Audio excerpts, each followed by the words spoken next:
My lords, my lady, I appear for the appellant. Falkland King's Counsel appears for the respondents. We're both without our juniors today, whose names appear on the skeletons, but otherwise detained on. They found something better to do. Well, other very interesting sounding cases, as it happens, but not this one. This is a rolled up hearing in respect of our attempt to reverse the refusal by Mr. Justice Murray to restrain the defendant's 1782 application in New York. Can I first express our gratitude at the speed at which this hearing has been brought on.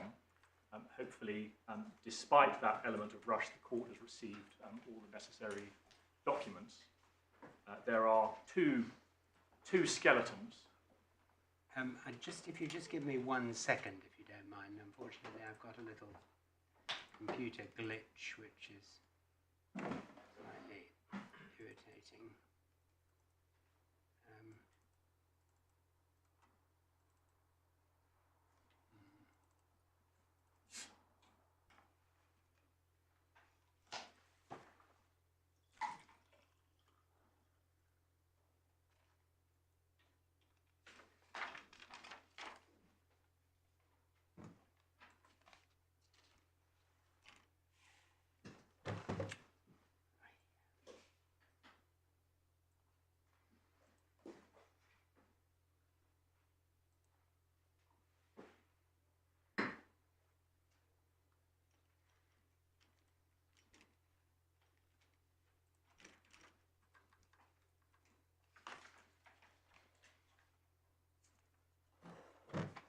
Sorry, this was a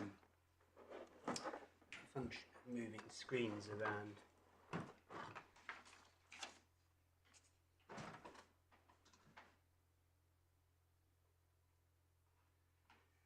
Right, well, it looks as if I'm going to have to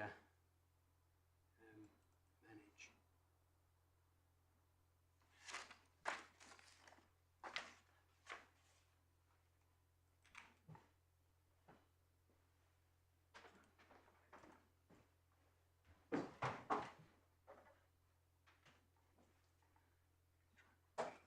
No, but what's happened to this?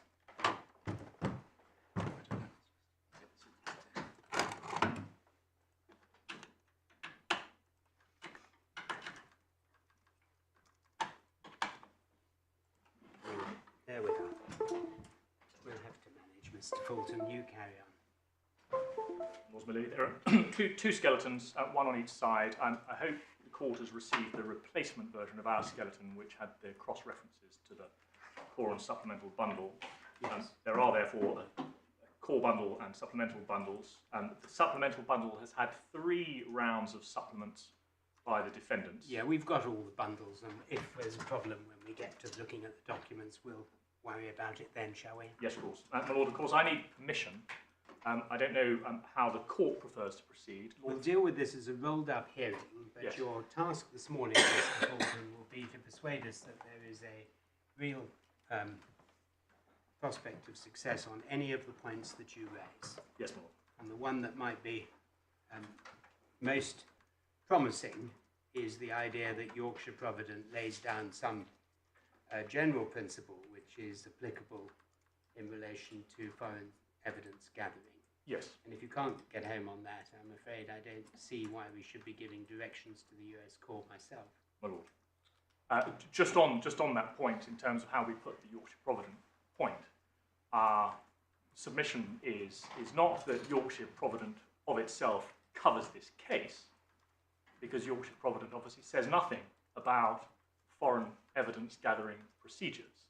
Our submission is that it is a circumvention of Yorkshire Provident, which this court, an English court, can probably characterise. What's it got to do with Yorkshire Provident when Yorkshire Provident is about disclosure in these proceedings? Well, Lord, the submission that we rely upon is that in circumstances where the defendants couldn't get this type of disclosure in London of confidential banking records, it is an abuse in the sense that it is liable to interfere with the due process of the English court to go off to a foreign court and seek disclosure of that sort. And so we don't say we're within Yorkshire Provident, it's about the rationale of Yorkshire Provident. So, in circumstances in which the defendant could not get disclosure in London of these banking records, it is what? Well, the defendant could get disclosure in relation to the bank accounts to which the US records relate. Because, as I'll come on to emphasise, the underlying accounts that we're talking about are English accounts. It just so happens that because there have been US dollar payments into and out of the London accounts, that will have generated records which are within the jurisdiction of the New York courts and therefore in principle amenable to an order from the New York courts, but nevertheless which relate to accounts in London of the claimant and the company through which he transacts some of his business. And that's... Is that the key factor from your perspective? That absolutely, Melody, yes, that's an absolutely key factor. This is seeking... What is the key factor? The fact that this is seeking the information which is confidential to the claimant through the compulsion of a foreign court order, which the English court wouldn't be prepared to grant on the pleadings as they stand, either by way of a disclosure order, nor would the English court come to the aid of these defendants by way of a letter of request to the US courts. And it is in order to circumvent those limits, which the defendants are only too well aware, that they are pursuing a separate action in New York. But they're US residents? They are, Lord, yes. Although that's not a threshold, it's not even a relevant consideration as far as we can see under 1782. It's available to any litigant regardless of residence or nationality. Well, why does it make it unconscionable for them? I mean, you have to get over the unconscionable hurdle. Yes. How does it make it unconscionable for US residents to seek the assistance of a US court in preparing for litigation overseas, which they did not initiate? Because viewed from the perspective of the English court, in terms of the ground rules which operate here in an English libel action, it is the cardinal principle of such an action for defamation that the libel claimant, in order to sue for damages, does not need to open up his books to the libel defendant. Does not need to open up his books to the libel defendant. Well, this is the point I'm driving at, really. And you need, it seems to me, to broaden the Yorkshire Provident principle to something along the lines of what you've just submitted. In order to get home, you need to show it's unconscionable. Yes. You need to show, don't you, that it is a cardinal principle that libel claimants cannot get any disclosure anywhere beyond what they would be entitled to after pleading their case in the English action. But I don't understand at the moment Yorkshire Provident to go that far. Well, Lord, no, we don't suggest it does. Right, so where does that cardinal principle come from? The cardinal principle is that as a matter of English practice and procedure, the claimant doesn't have to open up his books in order to justify his own good reputation in order to make out a claim of defamation against the defendant. The defining principle of English libel law is that it is for the defendant to plead and prove the truth of the defamatory statements which have been made. And once one accepts that as being the principle as a matter of English law, which in turn is then carried through as a matter of procedural rules into the rules about pleading and discovery and disclosure, once one accepts that as being the position in London, then the court has to ask itself the question whether it is an abusive circumvention of those principles to try and achieve an outcome in New York, which couldn't be achieved in London because of those principles. And there is no case to which Lord Falconer can point in which anyone has obtained a 1782 application that in order to fish for an as yet unpleaded defence. I'll come on to look at South Carolina and the fact that's an authority against them because of the fact that when Mr. Justice Hobhouse granted the injunction, one of the considerations was that the pleadings hadn't yet closed, and so the issues hadn't yet been defined on the pleadings. So there is no support in South Carolina for the idea that one can use a 1782 application to fish for as yet unpleaded defences. And where what is sought to be done is to penetrate a confidential banker-customer relationship through the compulsion of a foreign court order,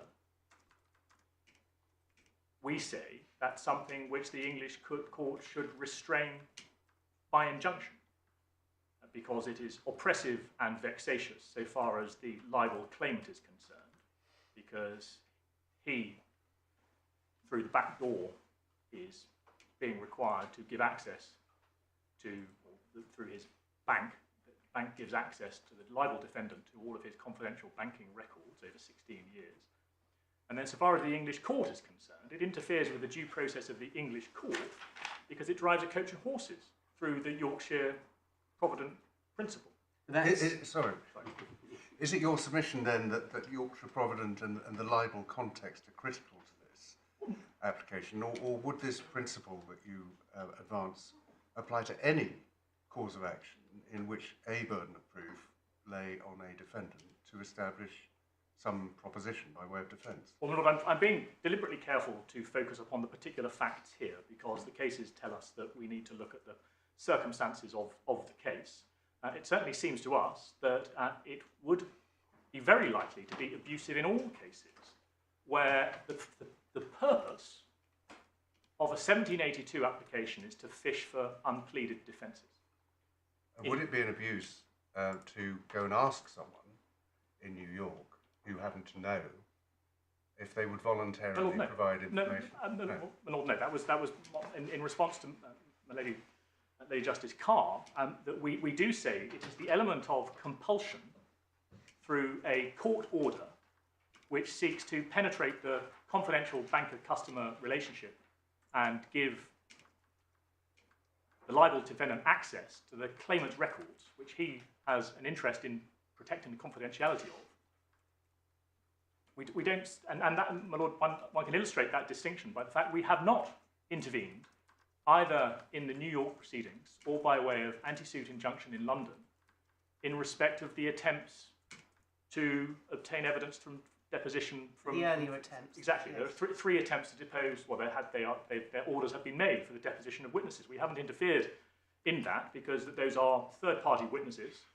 Doesn't seem that that's generated anything useful for the defendants, but they have engaged the 1782 procedure in order to obtain the deposition of those witnesses. But the crucial distinction is that those are third-party witnesses who can only speak from their own knowledge, whereas by contrast, the banking disclosure sought from HSBC USA is in relation to the bank accounts in London for which the claimant and USG are the account holders. Well, is that right? I mean, paragraph 9 of Lord Faulkner's skeleton says that the documents, the subject of the 1782 application, would not be disclosable here. There will be records generated in the hand, we presume that there will be records generated in the hands of HSB USA, who is the correspondent banking entity within the HSBC group, but only in its capacity as a correspondent bank processing dollar payments. So it's not the same documents as such. Exactly, it's the same information they want, you say, yes, would not be disclosable here. Well, that's not right. I mean, that plainly, subject obviously to any difference in the time frame of document retention policies, that hasn't yet been investigated. In principle, a dollar payment into or out of the claimant's or USG London bank account will obviously have generated records and account information in London, and correspondingly there will be information in the hands of the correspondent bank. But there's nothing unique to New York about the underlying information. It may just be that it's a different set of records, potentially even a more limited set of records that the correspondent bank holds than the account holding bank in London. And it's just a happenstance of this case that it's a different banking entity. But what is the principle? I mean, let's assume that the US statute allows for a wide range of disclosure that we would not allow here. Yes. Right? And that's certainly my limited experience of it. Yes. and I've seen it used in many, many cases, and it's obviously a lot wider than anything we have in this country. Why is it for this court to say that it is inappropriate for a litigant before this court to seek to gather evidence by legal means in another jurisdiction to which the defendant to that application is amenable? I mean, what I don't understand at the moment is when a person defends a defamation action or any other action, their lawyers go around looking to prove various facts. Yes. Now, the question will be whether under 1782 what is sought is available or not. Yes. Why is that abusive? Why is it unconscionable? It can only be, I'm suggesting it can only be unconscionable or abusive or inappropriate if there is a much wider principle than Yorkshire Provident, which I think is what you agreed with me earlier. Well, So what is the principle that makes it unconscionable that we as a matter of law here ought to say the judge got wrong? the principle, my lord, is that given that Yorkshire Providence exists in a domestic context, But it's about disclosure down the road, which hasn't even happened yet. the rule about disclosure is a reflection of the substantive principle of libel law, which is that the burden of proof in relation to the defence of what's now truth, what was then justification, lies upon the defendant. And so it is a burden upon the defendant first to plead with sufficient particularity and then to prove the case which he wishes to make. And if he had pleaded a case, then of course all options are open to that defendant in terms of the evidence gathering procedures, foreign and domestic. Once one has seen on paper what it is that that defendant has been prepared to put his name to by way of a defence of truth. But the mischief that we say makes this conduct abusive here on these facts by applying to the New York court is that avowedly these defendants cannot plead a defence of truth on the evidence that they currently have to certain of the key allegations. And so what they want to do is to go fishing amongst enormously broad banking disclosure, patently confidential to the claimant and to USG, in order to see whether they can do better from that disclosure. And that's what we say is the abuse. And so, Mr. Fulton, it's my fault, but you were invited to identify the principle, and you started and you said, given that Yorkshire Provident exists here, yes, what were you going to go on to say? Then this English court should characterise as abusive an attempt to circumvent that principle through a foreign evidence gathering procedure. Sorry, English court should characterise as abusive. An attempt to circumvent the Yorkshire Provident principle through a foreign application. So you do say that the Yorkshire Provident principle is really broader than I read it to be. Because I read it, I mean, you tell me I'm wrong and we'll look at it, but I read it as simply saying that when you get discovery, you only get discovery of the pleaded issues. Yes. You only get discovery. Is hardly a earth-shattering principle of law. No, one only gets discovery in London, and so we say it is an abusive circumvention of that rule to try and obtain disclosure of the same information in New York. Whether or not it's confidential, but this is the puzzle that I've got. You said earlier that the key feature here was that the information was confidential, but on the argument that you're now advancing, confidentiality is just an incident of this particular case, and the principle that you're advancing would apply to any.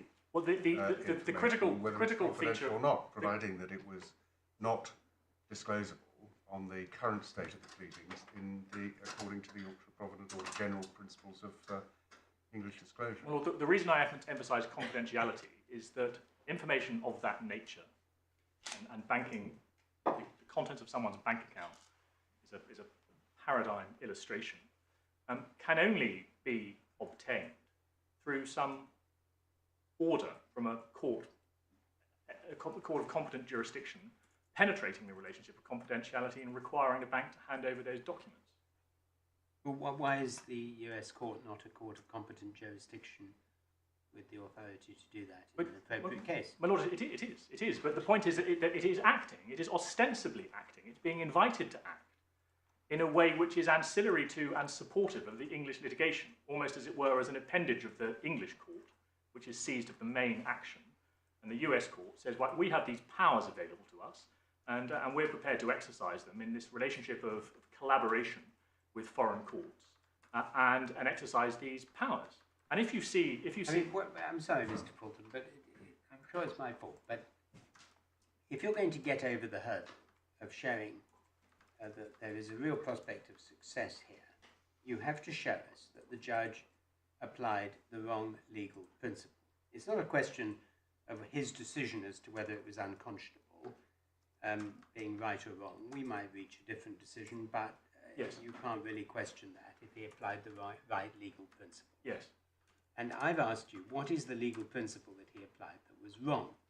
And I'm finding it difficult to write it down, because every time I ask the question, I get a different answer.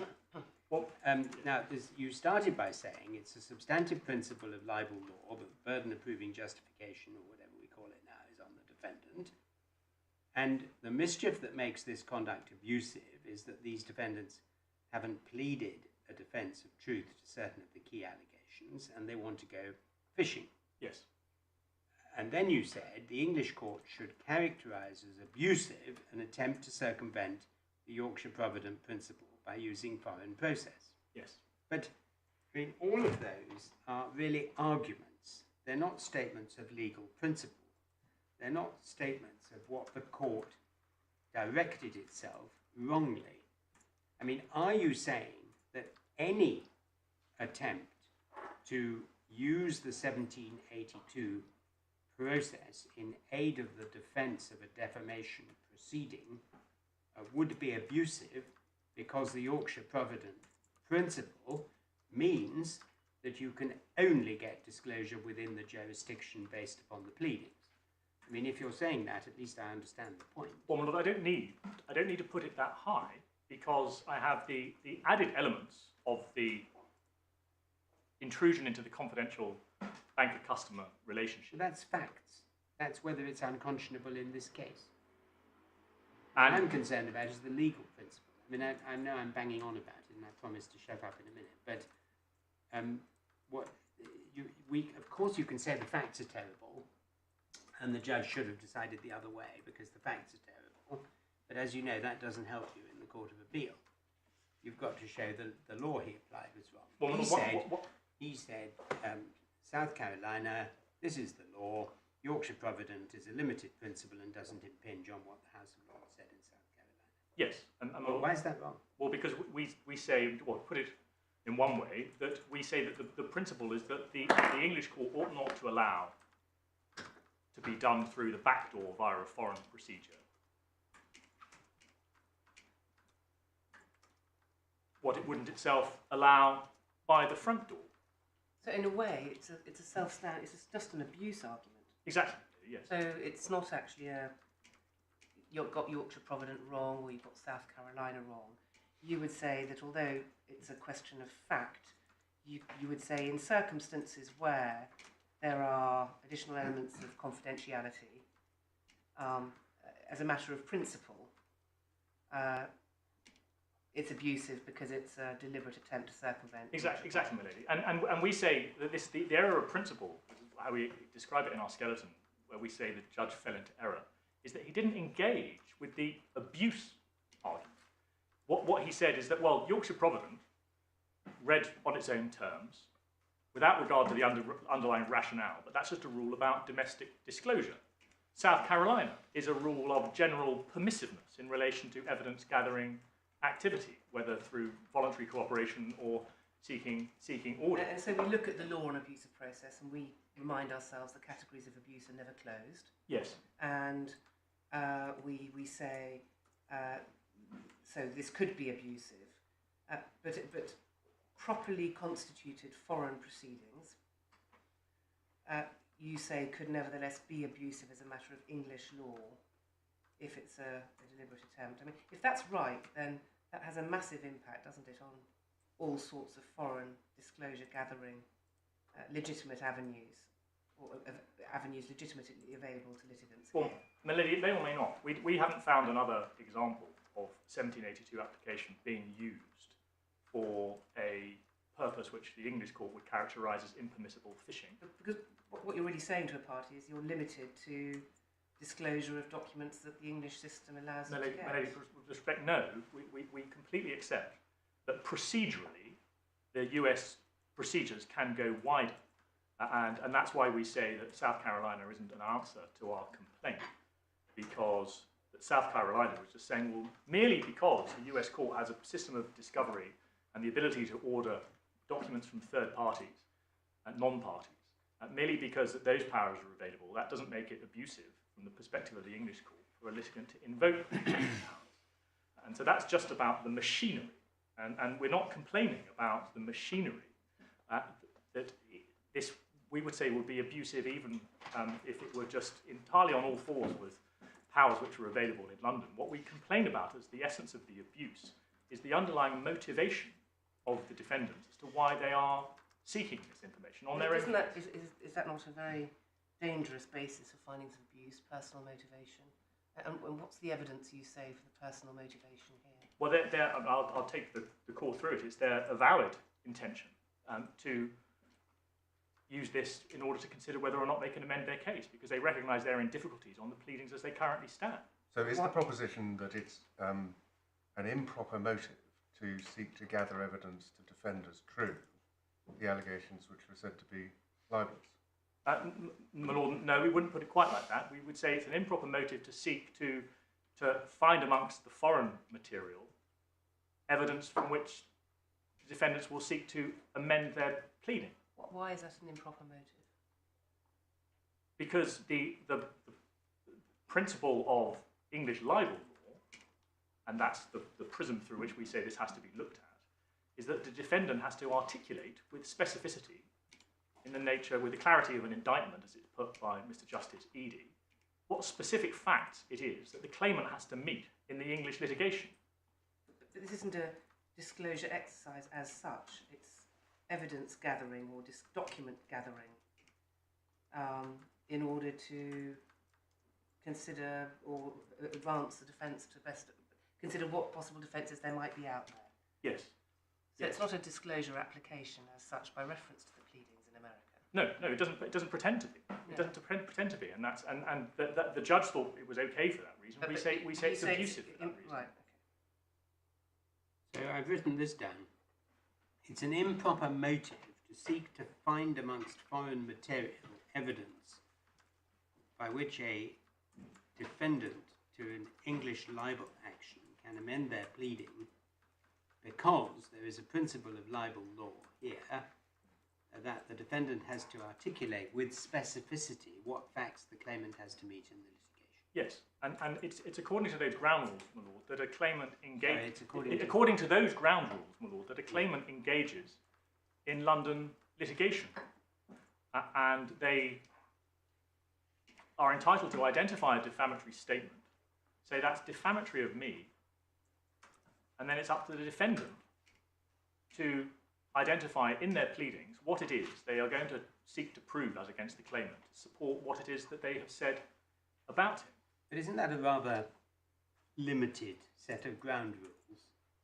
So imagine a claimant who has all sorts of, what should we say, skeletons in a foreign cupboard, who comes to this jurisdiction and says, I can stop you uncovering the skeletons in the foreign cupboard because the ground rules of English libel law is that I can't look around for those skeletons in order to enable me to plead. I mean, is that sounds like quite a new principle. Well, my lord, My lord will tell us. well, my lord, with respect, it will be the identical proposition if the skeletons were in a domestic cupboard, and that's how it works. Well, we don't have 1782, but there's not a. I mean, the point about the authorities on 1782 is that it's not said to be an abuse prima facie to make a 1782 application when you're engaged in litigation in this country. No. But provided what's sought to be done. Even if you're gathering evidence as opposed to seeking to support specific allegations already pleaded. Well, my lord, we would respectfully suggest that what South Carolina had in mind is the gathering of evidence to prove one's pleaded case. There's no. Well, maybe you should show us why it says you shouldn't, because you say it supports you. So Yes, well, my lord, I can show you at 39. Which bundle is it? Oh, sorry, this is the combined authorities bundle. Well, I'm now being sent two authorities bundles. Oh, my lord, they should have been consolidated. Okay, well, I've got anyway. It's Carolina. My lord, it's page 38 of the report, authorities bundle 3 of the claimant's authorities.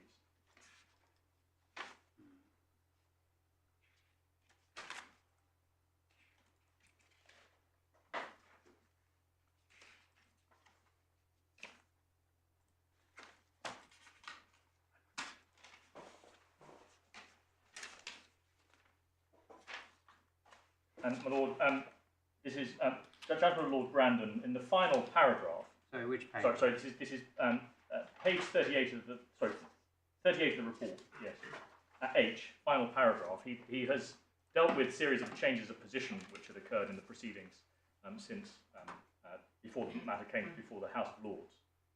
And then final paragraph. The third change of position arises from the stage which the two actions in England have now reached. At the time when South Carolina's applications first came before Mr. Justice Hobhouse, the reinsurers had not yet served their points of defence and counterclaims, so that the issues between the parties had not been defined by pleadings, and no discovery of documents between parties had yet taken place.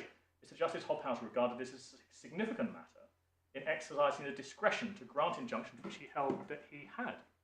And there is no suggestion from Lord Brandon that Mr. Justice Hobhouse was wrong to have attached that obvious, we would respectfully suggest, significance to the fact that pleadings hadn't closed, and that was one of the reasons why he was prepared to restrain those proceedings. By the time it was in the House of Lords, two things had changed. The issues had been clarified on the face of the pleadings, because pleadings were served during, I think, when the Court of Appeal process. And also, the 1782 application had been narrowed substantially so that it was no longer seeking depositions but only identified categories of documents.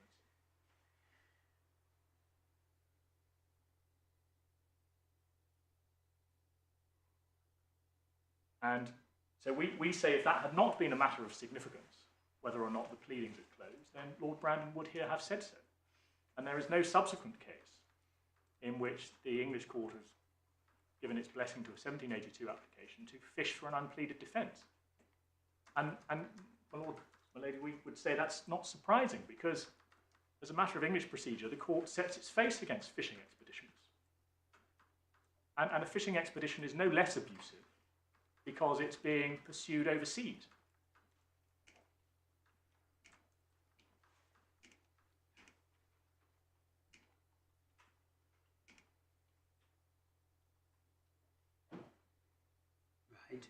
But look, can I just to wind back a bit and just set this up by reference to some of the background, because it is important just to see the pleadings. The claim in England is first and foremost for libel. The other causes of action for misuse of private information and under the GDPR don't add anything for today's purposes. Well, there are hugely serious allegations which have been made against the claimant. Mr. Justice Murray had adopted a phrase used by this court in the jurisdictional battle of the defendants having described the claimant in unflattering terms. But if we can look at that expression in its context, in the supplemental bundle at page 36,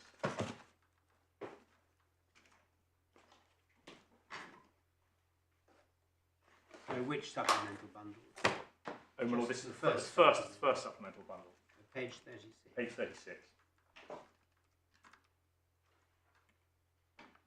well, page 36 in my first supplemental bundle is the judgment of Lord Justice Warby. Yes, Lord. Yes. Yes. And so that's in these proceedings. Paragraph 3 refers to between 5th of June 2019 and 16th of June 2020, a series of 8 publications appeared on Forensic News outlets which referred to the claimant in unflattering terms. That's what the judge has quoted, but I would also like to emphasise what's said at paragraph 4, quoting from Mr. Justice J, where he summarises the publications appearing as making extremely serious allegations against the claimant at various chase levels, including level 1, including that he's the thug of the current Prime Minister of Israel, has close and corrupt links to the Russian state and various individuals of note, is guilty of multiple homicide, has received illegal kickbacks, has been convicted of corruption in Monaco, is part of a money laundering operation and makes illegal arrangements for corrupt oligarchs and public figures. Mr. Price's skeleton argument describes his publications as very far from hit pieces. I'm not quite sure what he means by that, but on any view they amount to a sustained assault on the claimant and his reputation. And Lord Justice Warby goes on to refer to the chase levels as indicating the 3 levels of gravity of guilt: reasonable grounds to suspect guilt and reasonable grounds to investigate. In this judgment, if I could also just pick up on paragraph 68. 68. 68, Lord, yes. Yep. According to Mr. Justice J's findings on the facts, the claimant is not an international participant of the kind the defendant sought to suggest. The present case is rather close to the hypothetical example I've just given. And then to emphasise these words, the defendants published here on a substantial scale some seriously defamatory allegations about a British citizen who was domiciled and resident here. And then the following paragraph 69 addresses the extent of the publication in this jurisdiction as compared to the states in the US where the defendants considered they ought to be sued instead. And so having published these seriously defamatory allegations, the defendants then fought hard and lost, at first instance and in this court, in their attempts to avoid being sued here. And having lost on jurisdiction, the defendants could in principle have declined to engage and take their chances on enforcement in the US. But they didn't. They instead submitted to the jurisdiction here, and there's been an exchange of pleadings. If we could just look at how the case is pleaded at core bundle, page 58.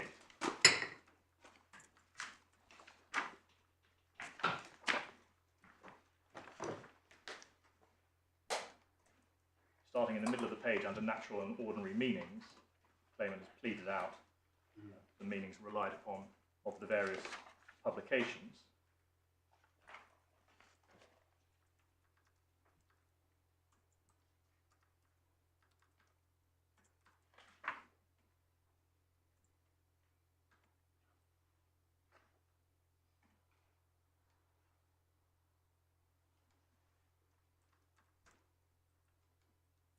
Yeah.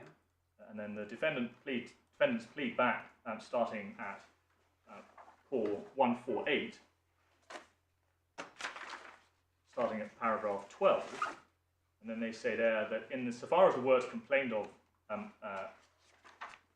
were meant or were understood to mean the following, they are substantially true, and they rely upon the chase level 3, meaning there are grounds to investigate whether the relationship between the claimant and his firm involved any corrupt payments, and there are grounds to investigate whether the claimant had knowledge of improper interference. And then 13, insofar as the words complained of in publications 3 to 8 meant or understood to mean that there are grounds to investigate whether the claimant had any knowledge of improper interference into US politics, they're substantially true. And then there are then from 14 and 15 purported particulars in support of the plea of truth. And I don't need to dwell on the detail other than to point out that there is no mention of those paragraphs 14 and 15 of any of HSBC, Abiram Azari, Mark Rossini, or Benjamin Netanyahu. And that bank and those individuals are obviously now the focus of part of the justification of the application in the 1782 proceedings, but they simply don't feature in the pleading. Mr. Azari is obviously mentioned prominently in my learned friend's skeleton. Mr. Rossini is also mentioned briefly in his skeleton at footnote 5 on page 5. Benjamin Netanyahu is not mentioned in his skeleton, but it was the suspicion of a donation to the Netanyahu 2007 presidential campaign, which is the justification for the 16 years of disclosure being sought in the US. The defendants were directed to file an expanded case on the meaning of the different publications. I have this at Supplemental Bundle 146, but if the court has the supplements separately, then it might be in the second supplemental bundle.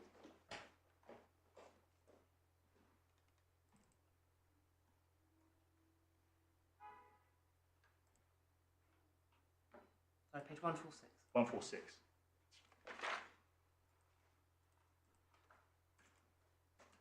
This is updated statement of case on meaning. Yes.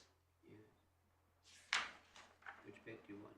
And just to emphasise there that none of the meanings put forward in any of publications 2 to 8 are put any higher than Chase Level 3, reasonable grounds to investigate. And then the second point to emphasise, even more importantly, is that even at the lowest of those Chase level meanings, there are only 2 of these meanings which the defendants seek to defend as true. And those are the meanings at 2.1.1 and 2.1.2. And so there is no plea of truth at any Chase level in respect of the very serious allegations which appear at 3.1, 4.1.2, and 7.1.2. And so faced with such a feeble defence, the claimant has applied to strike most of it out. And if the publications are found to have a Chase level meaning at 1 or 2, when the defendants only stand ready to defend a Chase level 3 meaning, then they will have no defence. And to that extent, their defence will be struck out. It doesn't preclude the possibility of a public interest defence, but that's being attacked on other grounds which don't concern the court for today. And so we say, based on the pleadings as they stand, based upon what we say is an untenable Chase Level 3 meaning, which the defendants have sought to attribute to these serious publications, their defence doesn't work. And there's a hearing fixed for the 2nd and 3rd of March, a week and a bit, at which the question of the meaning of the publications and that question of strikeout will be addressed. That obviously doesn't require any evidence, since it turns on the language of the publications and the parties' pleaded cases. And so that is the English procedural background against which the defendants have made their application in New York against HSBC. And as I mentioned, that's the 4th application they have made, although this is only the first one that we have taken formal objection to. Just in terms of what they are asking for, going back to the first supplemental bundle,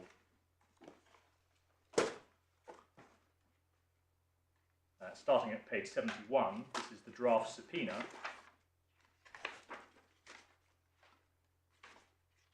Directed, as one sees, about a 3rd of the way down the page to HSBC Bank USA NA. That, as I've mentioned, is... So which page? Sorry, this is page 78 of the supplemental bundle. 21, beg your pardon. 78. 71. 71. Yep. So the respondent to the subpoena is HSBC Bank USA, which is the correspondent banking entity. Just so happens that HSBC has organised itself by means of a separate US bank. Other banks will do it by way of just their own branches. And we say, obviously, that's important because the application in New York has nothing to do with any actual New York bank account. It's seeking to get information about movement on accounts in London. At 74, a few pages on, is a definition section. Paragraph 2 of which says that the term USG means USG Security Limited. That's the current company of which the claimant is the CEO. Also known as USG Security Group, formerly known as Universe Security Group Limited, and any subsidiaries, affiliates, partners, officers, directors, employees, representatives, agents, and any other person acting or purporting to act on its behalf, and any predecessors or successors of the following, including Universe Security Group Limited. Universe Security Group Limited is a separate company which went into administration in 2010 and liquidation in 2012 and was dissolved in 2014. But obviously what's sought here is to embrace that entity as well as the current USG. One sees at the paragraph 7, the term relevant period means January the 1st, 2007 to present, except where otherwise noted. Is your client's application to strike out being heard alongside the meanings hearing? Yes, yes. And if that application were to succeed, would you then argue that you were in Dharmala territory? The Bankers Trust Dharmala territory? Because it would have been decided. Well, the trial would be over, the hearing would be over. The Well, litigation.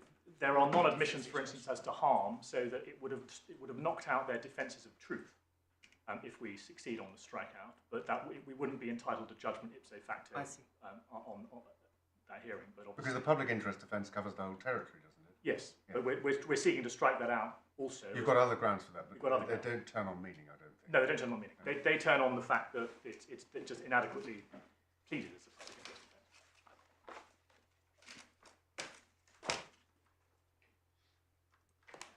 defence. And so then on to 76.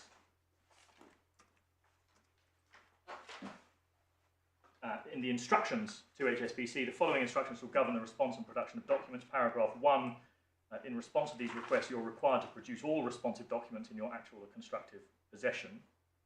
And then one sees the definition of the documents sought to be produced at 79. All documents and communications relating to USG, obviously that's USG in its expanded meaning as including a different entity, and obviously agents and subsidiaries, including but not limited to any and all account information related to any financial transactions, wire transfers and or chips or SWIFT payment messages regarding any wire transfer. And then category 2 is an equivalently broad request for all such documents insofar as they relate to the claimant personally. And obviously, it's only the claimant personally who is formally a party to the English action. So, there's not been a hearing in the US? No. And when is a hearing? We don't know that there will be one. It may just the exchanges of submissions have concluded. It may just be that the court will decide just to make the order. And certainly, if I could show. And has it been submitted to the court that this is a very wide request? Yes. And has a more narrow suggestion been made? Not on our side, no. We've said that the whole thing is just too broad. There's been no narrowing. Certainly, But you have intervened in the proceedings. We've intervened. And what has HSBC said? HSBC, as your lordship may know, seems to be standard practice. They've taken an entirely neutral stance that they don't consent or oppose. They'll just abide by whatever order the US court. Right, however broad. However broad. And the position taken by the defendants in the US is that questions of burden don't even arise for my client, because the defendant's position in the US is that it's only HSBC that can complain about burden because they're the ones being required to produce something.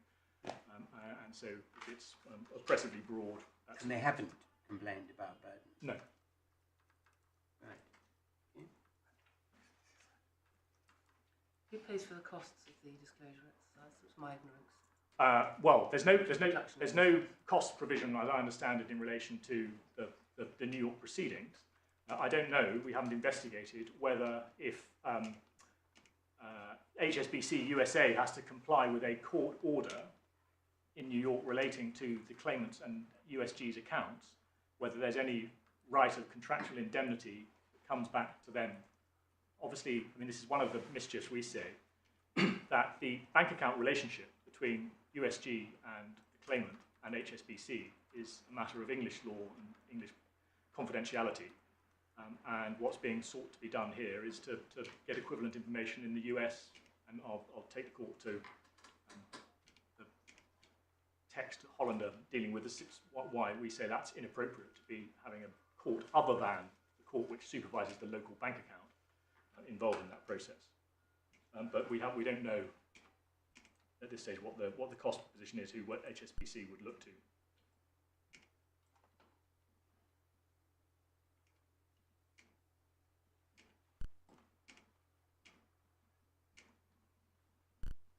And so, obviously, as well as penetrating the confidentiality of the two account holders, USG and the claimant, this is also intruding into the confidentiality of the payers and payees into and from that account.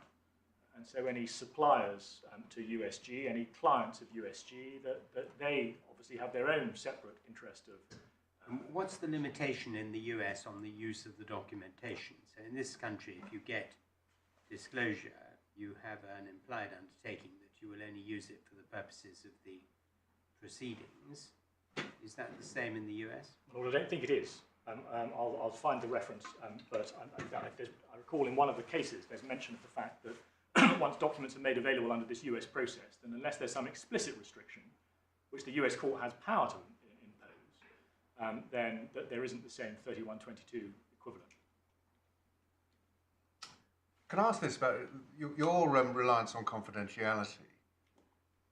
Rather suggests that you're relying on what Lord Brandon calls Situation 1 in South Carolina, page 40 of the report, where one party to an action can show the other party has either invaded or threatens to invade a legal or equitable right of the former, for the enforcement of which the latter is amenable to the jurisdiction of the court. That's Situation 1.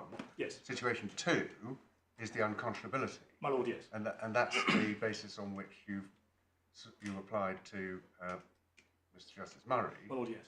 On Situation 2, but yes. And in relation to Situation 2, you rely on, in the sense that you've explained, the Yorkshire Provident Principle, or the rule against fishing, if I can call it that way. Yes. So two separate propositions. You can rely, no doubt, on confidentiality as a way of bolstering your case, that there's some abuse on the facts of this particular case. Yes. But you've never advanced the case under Type 1. to date under Type 1. No, my lord, no, because that certainly, as we have analysed it, Type 1 is dealing with the classic contractual anti-suit. And so that's the situation where it's an invasion of the legal right, for instance, because there's an exclusive jurisdiction agreement or an arbitration agreement which prevents the other party from suing in that other forum, and you restrain it by enforcing that contractual right.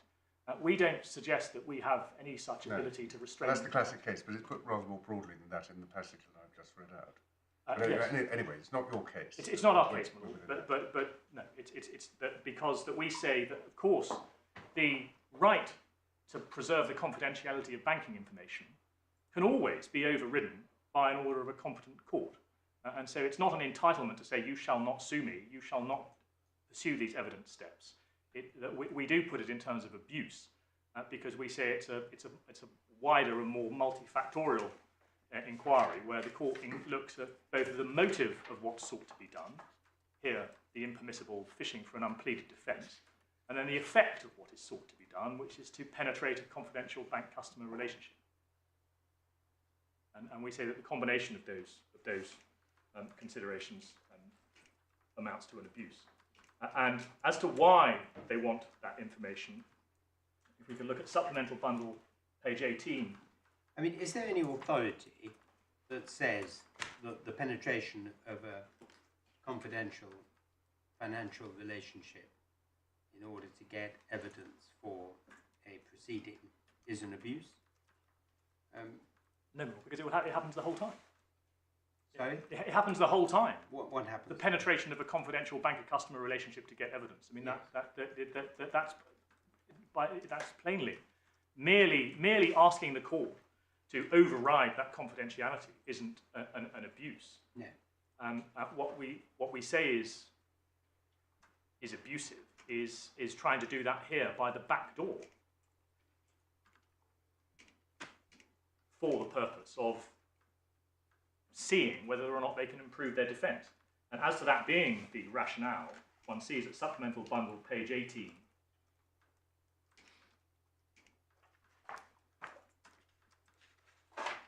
This is from Mr. Doris' fourth statement in answer to the application. Under the heading Rationale for Seeking the Records, paragraph 13, the defendants have not to date pleaded a truth defence in relation to the allegation that the claimant is the middleman for a network of illegal Israeli hacking firms. And then a few lines down, were the defendants to obtain sufficient evidence that USG had made payments to a convicted hacker and that such payments were routed through the US and Israel, they would almost certainly seek to amend their defence to introduce such a plea. And so what that shows is that the exercise is inherently speculative, because despite what's said in Lord Faulkner's skeleton, paragraph 8, second sentence, and much the same at paragraph 27A, that the US application would enable the defendants to plead a truth defence, they don't know whether it would. What they want to do is to see whether the documents it generates provide a basis to amend. So they cannot put it as high as they do in their skeleton. If a party already knows what a document says, he doesn't need disclosure. He may need to obtain a copy of it when it comes to trial for the purposes of proof, but not for the purposes of pleading. And so how it should have been put, consistent with Mr. Doris's evidence, is the defendants want to see whether or not they can amend to plead a new and better defence of truth.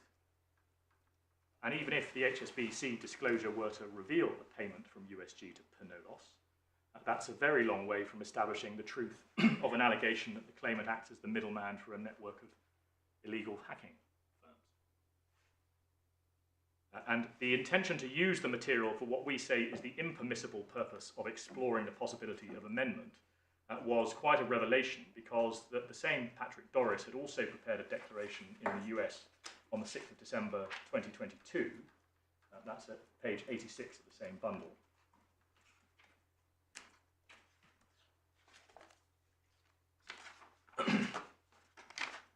And there, nothing in that declaration identifies any intention to amend the pleaded case. The evidence is sought, the justification for the evidence sought appear at page 92 of the bundle, starting at paragraph 26.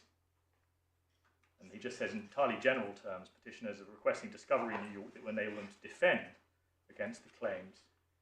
And then 27, first with respect to the libel claim, that appears to be dealing with evidence to prove the case at trial rather than evidence to support an amendment. There's certainly no mention of amendment. The GDPR claim at 28, that doesn't seem to any longer arise. And then there's also reliance upon evidence to seek to challenge Mr. Soriano's credibility, and that's no longer pursued. And so the only basis which is now advanced to justify the disclosure sought in the subpoena is the desire to explore the possibility of an amendment. That's entirely clear now from the reply brief, which was filed in the week before the hearing before Mr. Justice Murray. That operative parts of that start at page 126 of the bundle.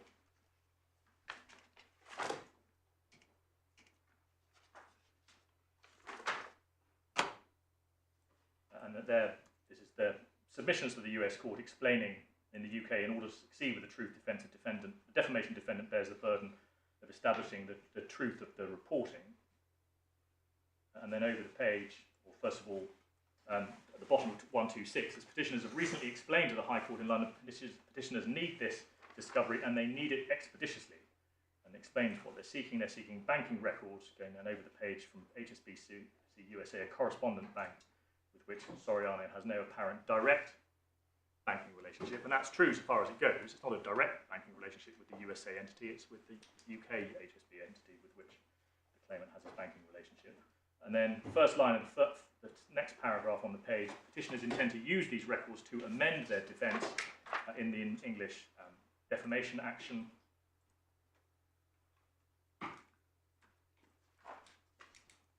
Then page 134,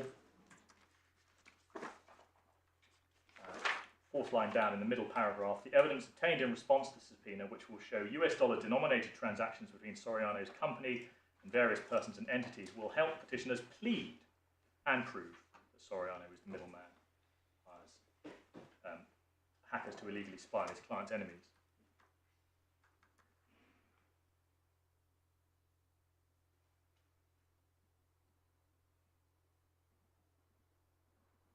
And then at 139, final paragraph, dealing with balance of equities, fourth line down, this hearing being the March hearing is a crucial juncture in the English defamation action, and petitioners need to amend their defence as soon as possible to protect their case.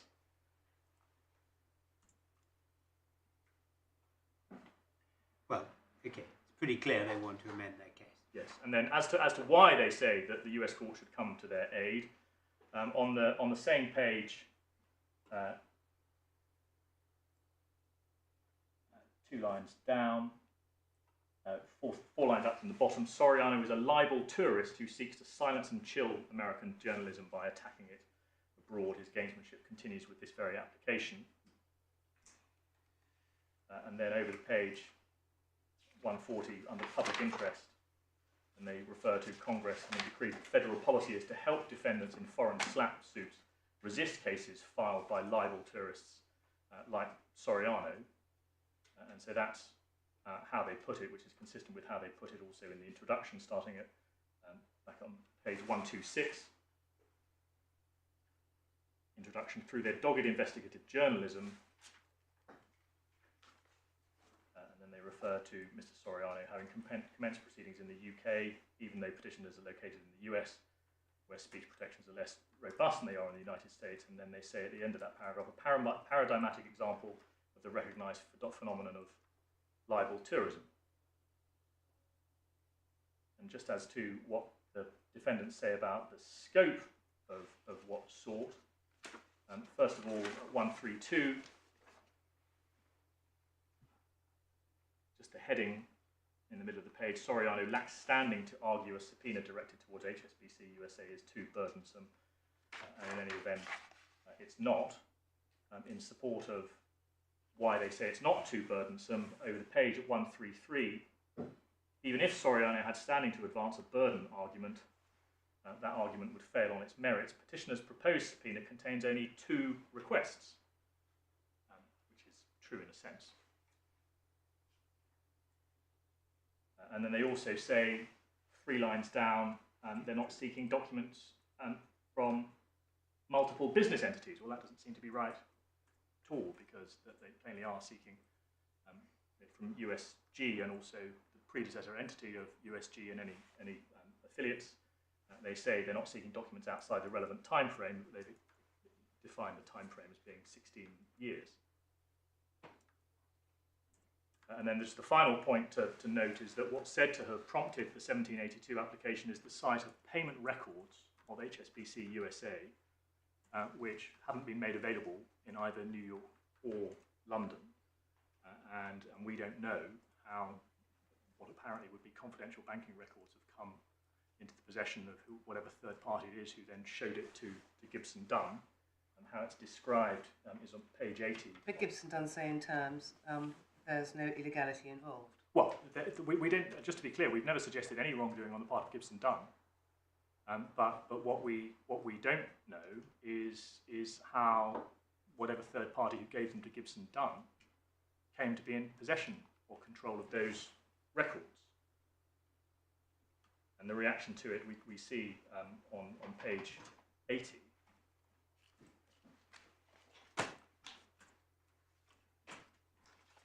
I mean, one might have expected you to engage with the debate and say, well, this is too broad, but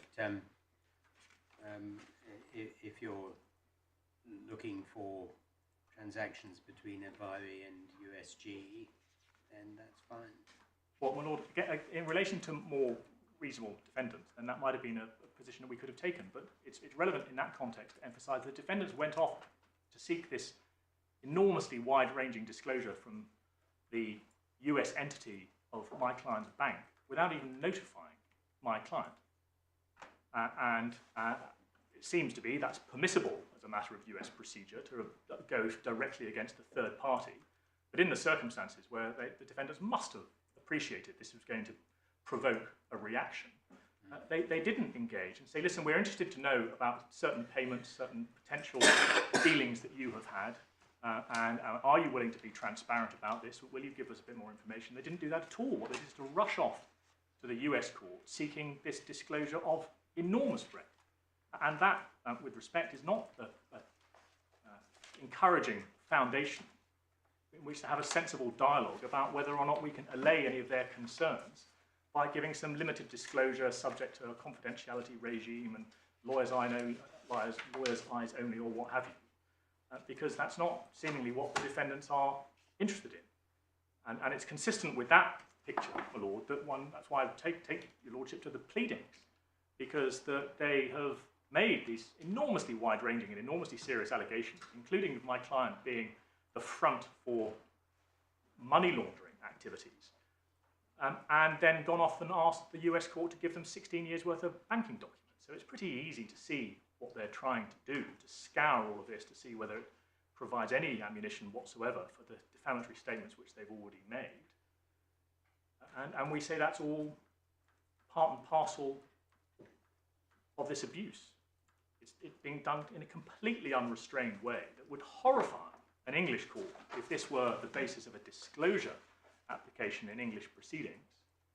And we say it doesn't make it any more palatable that they have sought to do it through an ex parte procedure in a foreign jurisdiction.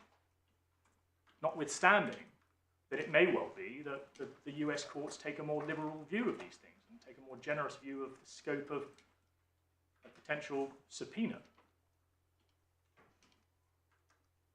And if, my lord, if one was talking about documents which were uniquely in the US, then that might, or sorry, I should say information which was uniquely in the US, then that might just be a disparity between the two sets of procedures, which the English court just has to work around and live with. But what we say is particularly mischievous here is the fact that in principle, all of this information about movements on English bank accounts is under the control of the claimant. And obviously we rely upon the fact that USG is a non-party, but we accept that USG is under the control of the claimant, and the claimant's in a position to give disclosure at the appropriate time of USG's records.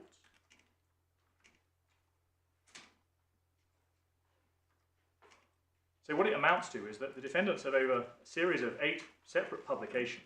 So I don't quite understand how USG gives disclosure without being a party. It's going to do so voluntarily, is it? Yeah. Well, my lord, I suspect what will be said against us is that the documents of USG are under the practical control of the claimant. Well, that might, I mean, we do have a principle of corporate personality in this country. Yes. I mean, you don't normally give all your corporate documents when you're a personal claimant. So is the point you're making that you can get it by non-party disclosure? Well, my lord, that we, because we've never been asked, because there's been no properly formulated application here, we've never engaged with it. It may well be, just from a purely pragmatic perspective, that we wouldn't take the point about the separate corporate personality. And we would... I mean, it's all very well for counsel addressing the Court of Appeal to say it may very well we'd never take the point. But if this is a serious point that you are offering disclosure on behalf of USG in these proceedings of this material, then I've no doubt that offer would be considered. But, I mean, are you saying that, or are you just saying, well, we might consider it at some future stage, who knows? Well, my lord, I find it difficult to imagine a situation where we would be seeking to, as it were, hide behind the question of separate corporate personality of USG in circumstances where the claimant has brought this libel claim to defend his reputation, not just simply as a private individual, but in terms of his business. And this is an attack, I mean, and so if it became relevant... Yeah. Well, I mean, I think the defendants are saying it is relevant. What? It needs to be pleaded. The point is, if in order for this is, we're obviously talking in the English context, but in order for any question of disclosure of banking records to become relevant, the other side need to identify what it is that they say, and that's Yorkshire Provident. That if you've only identified 31 instances of non-payment on insurance policies, you don't. They do allege, don't they? I mean, I haven't looked at the detail of the articles, but they do allege corrupt payments. Well, they do, but crucially, they don't plead a defence of truth to that. That's the point. They've alleged it they're prepared to say it in articles, but what they're not prepared to do is to say it at Chase level 3. No, well, no, even then, not even.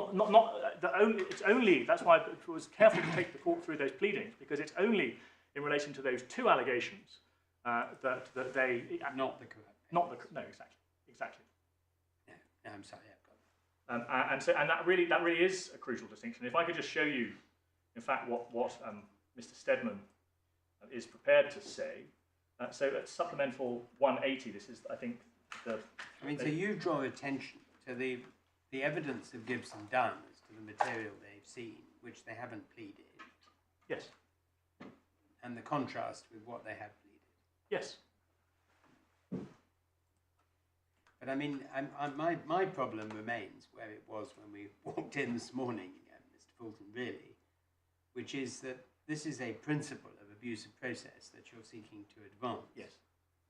And I'm troubled about the authorities on which you found that principle.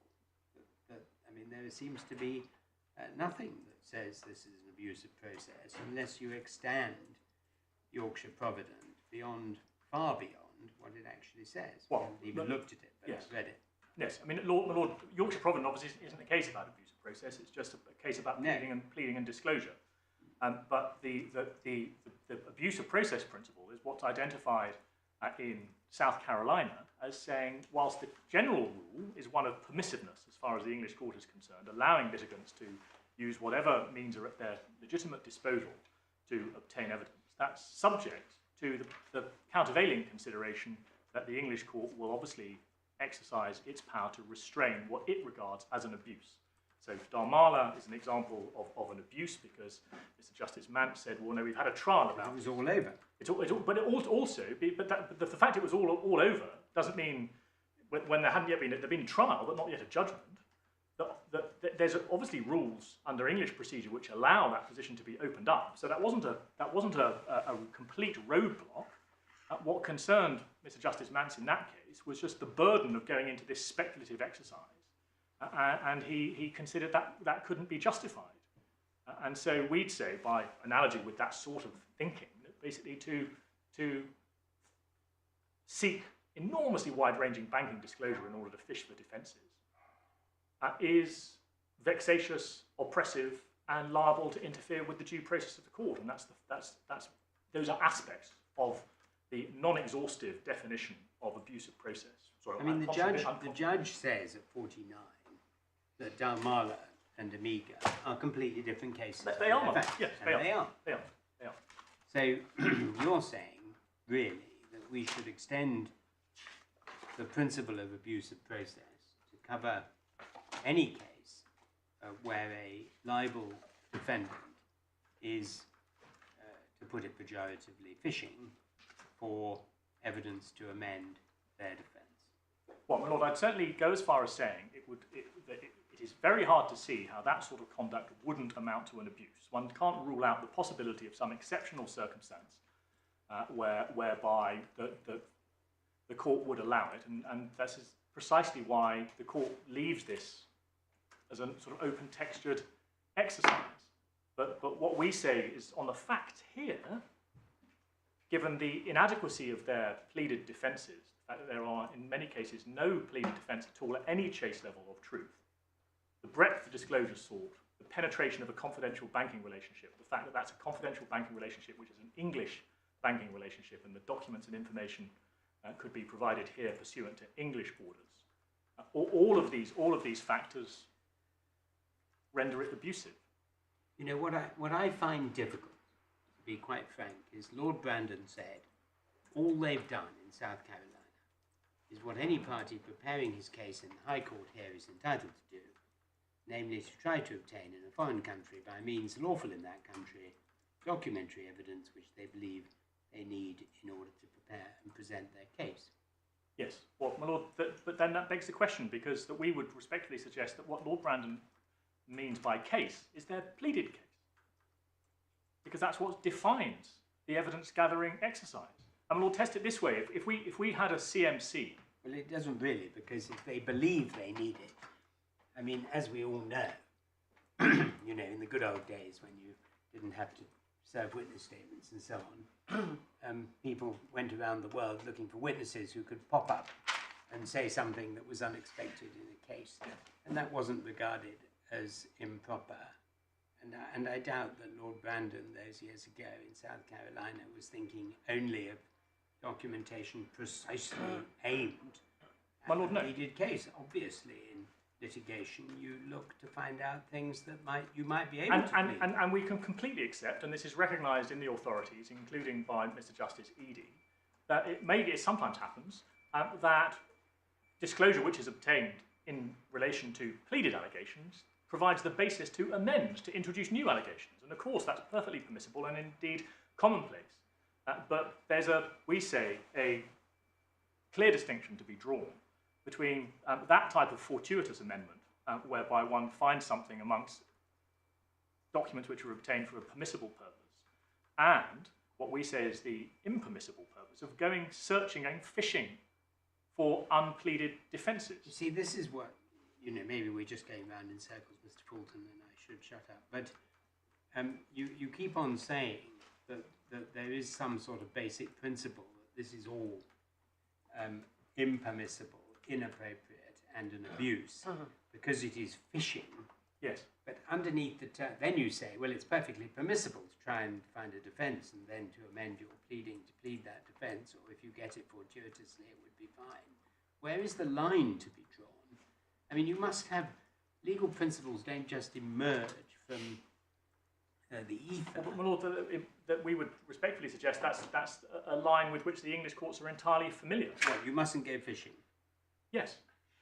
Well, and if you, but nevertheless, you mustn't go fishing. You can't come and seeking a disclosure order on the basis of nothing on the pleadings to justify it. What you can do is, if you've got something on your pleadings, obtain disclosure which is referable to that. And if that throws up something which gives you the basis to amend, then you can amend.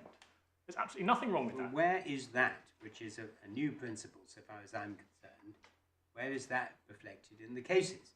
That you can go and get disclosure referable to what you have pleaded, and if that throws up something which is better, that's allowed, but you can't do anything beyond that. Well, not going beyond the pleadings is Yorkshire Provident. Yes, but Yorkshire Provident is about disclosure in this country. It's not about South Carolina. My Lord, yes, but if one imagines a CMC at which this was being debated, and so the other side hadn't run off to the US courts, and we were having a mature and sensible CMC in order to say, right, well, how are we going to prepare for this case? What evidence needs to be gathered? What likely witnesses are there going to be? What's the scope of disclosure in England? Are there documents overseas which parties may be interested to see? And the court, dealing with in an orderly way, would say, well, that I'm not going to tolerate a position where this is disrupted by completely unregulated applications to a foreign court. In order to manage this in an efficient way, first of all, that you can have your disclosure in London, and if that doesn't prove satisfactory, then you can go off to the US. I completely get that in a well-regulated environment where all the parties were cooperating with one another, you might have such a discussion at a CMC. Yes. But what if a writ is issued with no pleaded particulars of claim, say, and the first thing the defendants do is to say, right, I'm going to have to prove some facts about the claimant. I'm going to make an application under 1782 to see what I can get in the States about the claimant. And they do it. Now, I read South Carolina as saying that you can exercise a potential right available to you overseas to gather evidence by lawful means to try and defend yourself in this country. Now, what is the line that they've crossed? Is it because the proceedings have got to pleadings and the issues are therefore crystallised, that they could have done it before but they can't do it now? At what stage does it become an abuse? Because I'm not, you probably can gather. Yes. Well, I am in favour of legal principles. Yes. I know I'm only the master of the rolls, so that obviously is unusual. But the serious point is we've got to have something that is written down, that is the principle of law that this application breaches, which gives rise to your right to seek an anti-suit injunction, which I think you agree is an extremely dramatic yes. Remedy for us to grant, and potentially infringes principles of comity about which we are very concerned. Yes, well, my Lord, I need to deal with that final point, because that we don't accept that those concerns about comity arise in a 1782 context, precisely because the only function of the 1782 application is to be ancillary to and ostensibly supportive of the English proceedings.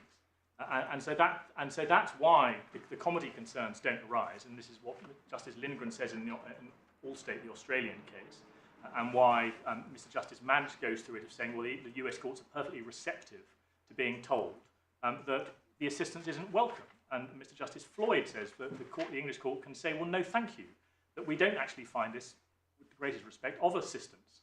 And so there needn't be the same diffidence. It's a completely different paradigm to the restraint of foreign substantive claims, where there's potentially rival substantive remedies in play. This is that there's a built-in hierarchy. Let's come back to the principle then. Yes. Well, my lord, it's very difficult to, with respect to articulate a principle, because the very fact that Lord Brandon is so careful to say one's dealing with this broad concept of unconscionability, and he says that it'd be dangerous to try and define that too closely, but what it can include is conduct which is vexatious, oppressive, and liable to interfere with the due process of the English court. And we say that it ticks those boxes of vexation and oppressive and interference with the due process of the English court. So it's a factual appeal. Well, my lord, it's the error of principle which the judge made is to think that South Carolina licensed this conduct. He refers to South Carolina having sanctioned this type of application, and he took that much too far, because the error that he fell into was to think that because South Carolina says you can make 1782 applications, it wasn't unconscionable for the defendant to do what they have done. But in applying the general rule, he overlooked the exception. Are you saying vexatious and oppressive because of the breadth of the 1782 application, or because of the motive behind it, or is it a combination? What is the basis for your submission that it's... Well, maybe our primary submission is that the attempted circumvention of the Yorkshire Provident principle is enough. To try and get from the US courts what the English court would never order itself, either, as I've emphasised, by way of a direct disclosure order or by way of a letter of request to the US court, that attempted circumvention is itself enough. If I need to go further, then obviously I bring in ground two, which is the fact that they are going off to the US court and seeking to characterise my client as a libel tourist, when this court has expressly held that he isn't. And if I need to go further than that, then I rely upon all of the other factors that will be disadvantageous and undesirable from a case management point of view, to have all of this being policed in the US rather than London. And we say that what pervaded the judge's approach in relation to all of these aspects is that he basically took the view that because South Carolina says, okay, well, litigants can do what they like, then the defendants were within that principle, and so he didn't engage with the abuse argument. Well, I think my lady's recently given a judgment about abuse of process. Yes, well, I'm just... My lord's ahead of me, not for the first time, but I am slightly troubled by the role of motive, subjective motive, in the context of abuse of process. So you might just have a think about that if we need to look at that further. It's just a navigator case, 2021 EWCA Civ 1799. It's a different context. It's a contempt of court application situation, but the court held that subjective motive was irrelevant to the question of abuse. Yes. I don't know whether that's what my lord had in mind. No, maybe I'm familiar with that in the contempt proceedings. Yes. In the contempt context. Here it's different, because what we're effectively saying that this is that it's the front door back door.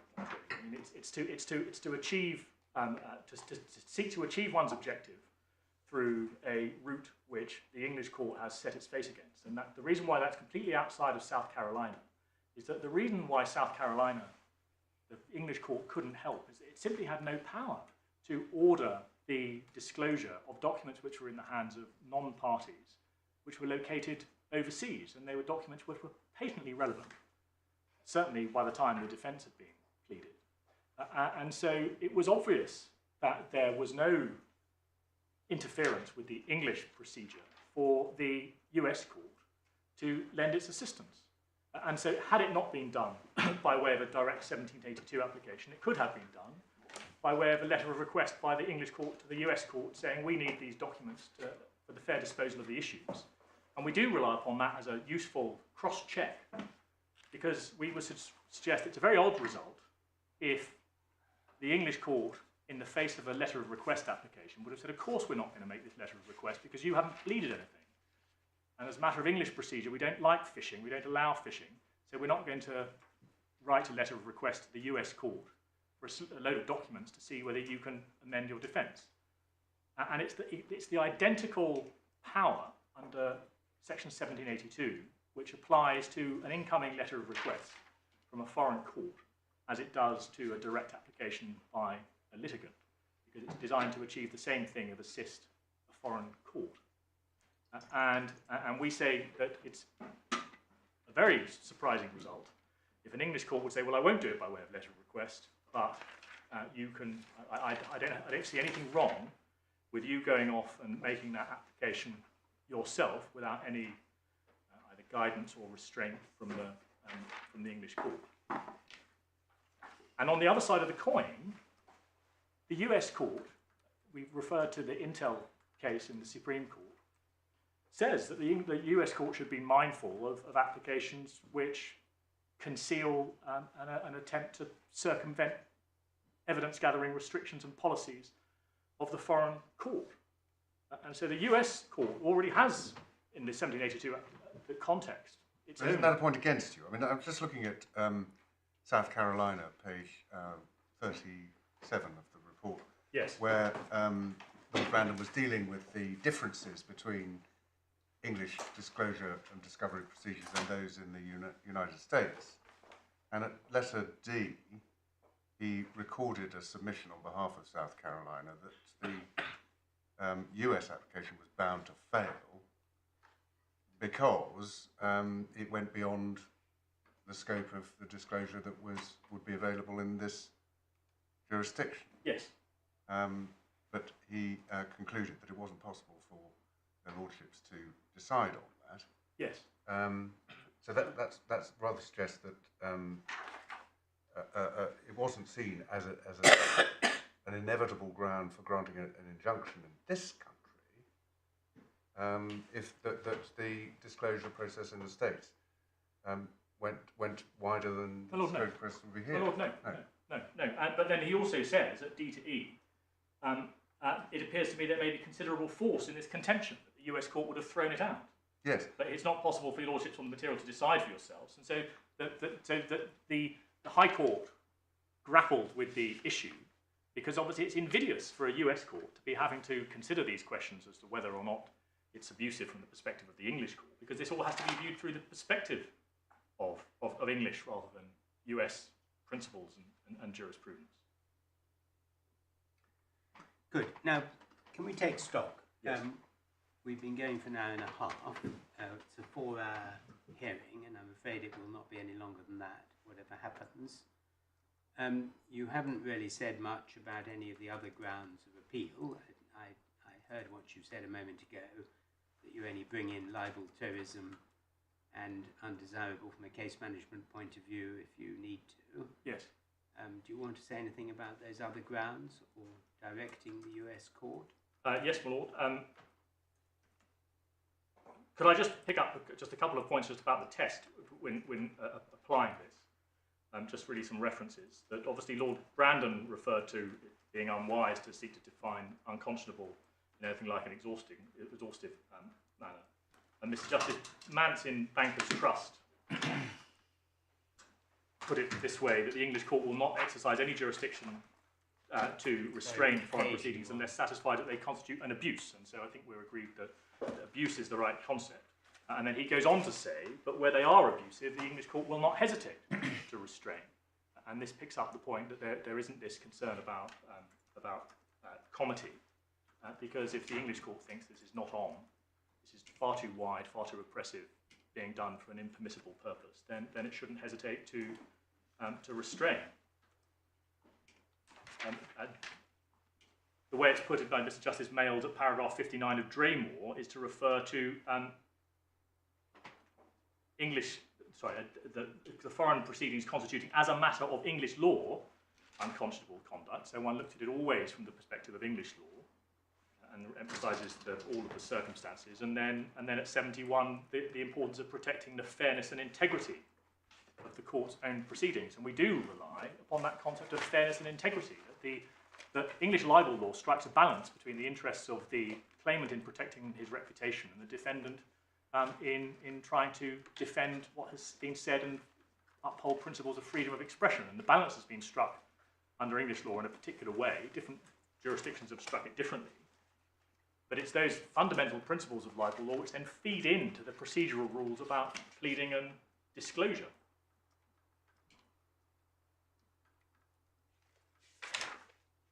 Yeah. And then Mr. Justice Floyd in the RBS and Hicks case refers to, this is at paragraph 95, on occasion the English court has said no thank you in advance of such proffered assistance. Mr. Justice Lindgren refers to the fact that it's clear that considerations of comity don't arise in relation to an injunction against discovery pursuant to 782 as they do in relation to an anti-suit injunction strictly so called.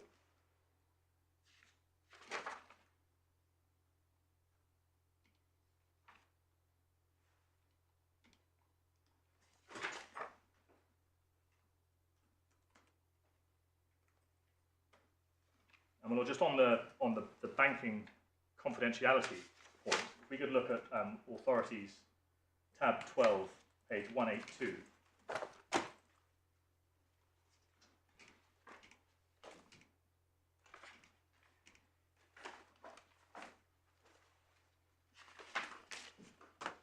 And this is from Hollander on documentary evidence, dealing with orders against foreign entities in English proceedings.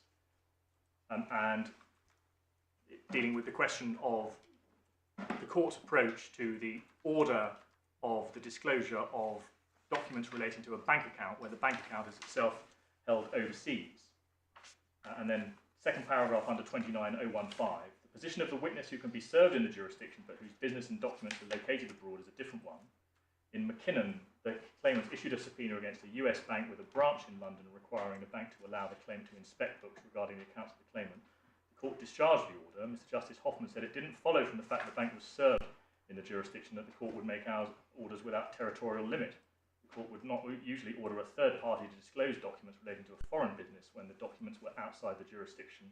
The court would have regard to the principle of sovereignty. The bank's duty to its customer was regulated by the place in which the documents were kept. And then the converse situation arose in XAG, where the principle was taken a stage further, albeit on an interlocutory basis, so the point was merely treated as arguable. The applicant customer of the London bank was a US bank, sought an injunction to restrain the bank from producing documents relating to their accounts, those are London accounts, to a US federal grand jury. The US court had upheld a subpoena issued by the grand jury. Mr. Justice Leggett granted the customer an interim injunction. And that's not quite our facts, because we're dealing with documents which we accept are located in the US, but they contain information which is confidential to the bank's customers in London. And what we say is the principle which emerges clearly from this explanation of these two different situations is that the proper court to be supervising and, if necessary, ordering the penetration of that banker-customer relationship is the courts of the place where those accounts are held. And so we say that's a particular feature here of the abuse. The fact it's going to the US, invoking those US procedures by the happenstance of there being records generated in the US. And we had relied in our application upon this being a particular feature of the abuse, and the banking aspect doesn't really feature in Mr. Justice Murray's reasoning, but we say it's an important aspect. Because otherwise, in every case where US dollar payments are involved, necessarily they clear through the US dollar payment system.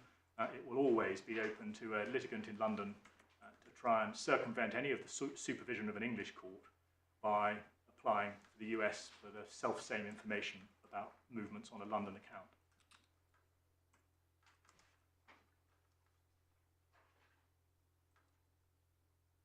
And so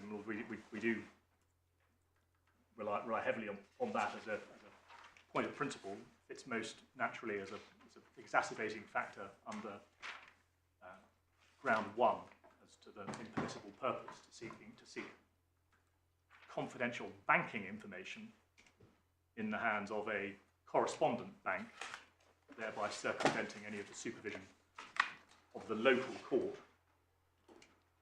over that bank account. Mm-hmm. And we respectfully submit that none of this is trumped by South Carolina, which seems to be the way in which it was analysed by Mr. Justice Murray and is analysed by the defendants. And I've already taken the court to the passage which refers to Mr. Justice Hobhouse having granted the injunction, among other reasons, because the pleadings hadn't yet been concluded. And see, it's being put to me that there's no authority which illustrates the principle that going as far as I would want it to go, put the other way, that Lord Falconer can point to no authority or textbook which offers any support for the idea of a foreign fishing expedition to fish for unpleaded defences.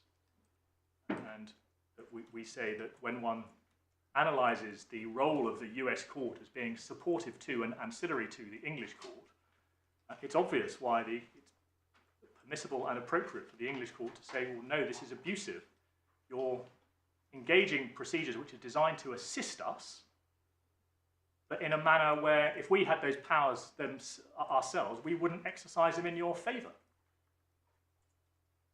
And that's the crucial point of factual distinction with South Carolina. The English court in South Carolina wasn't in a position to help the defendants to gain the documents they plainly needed to see.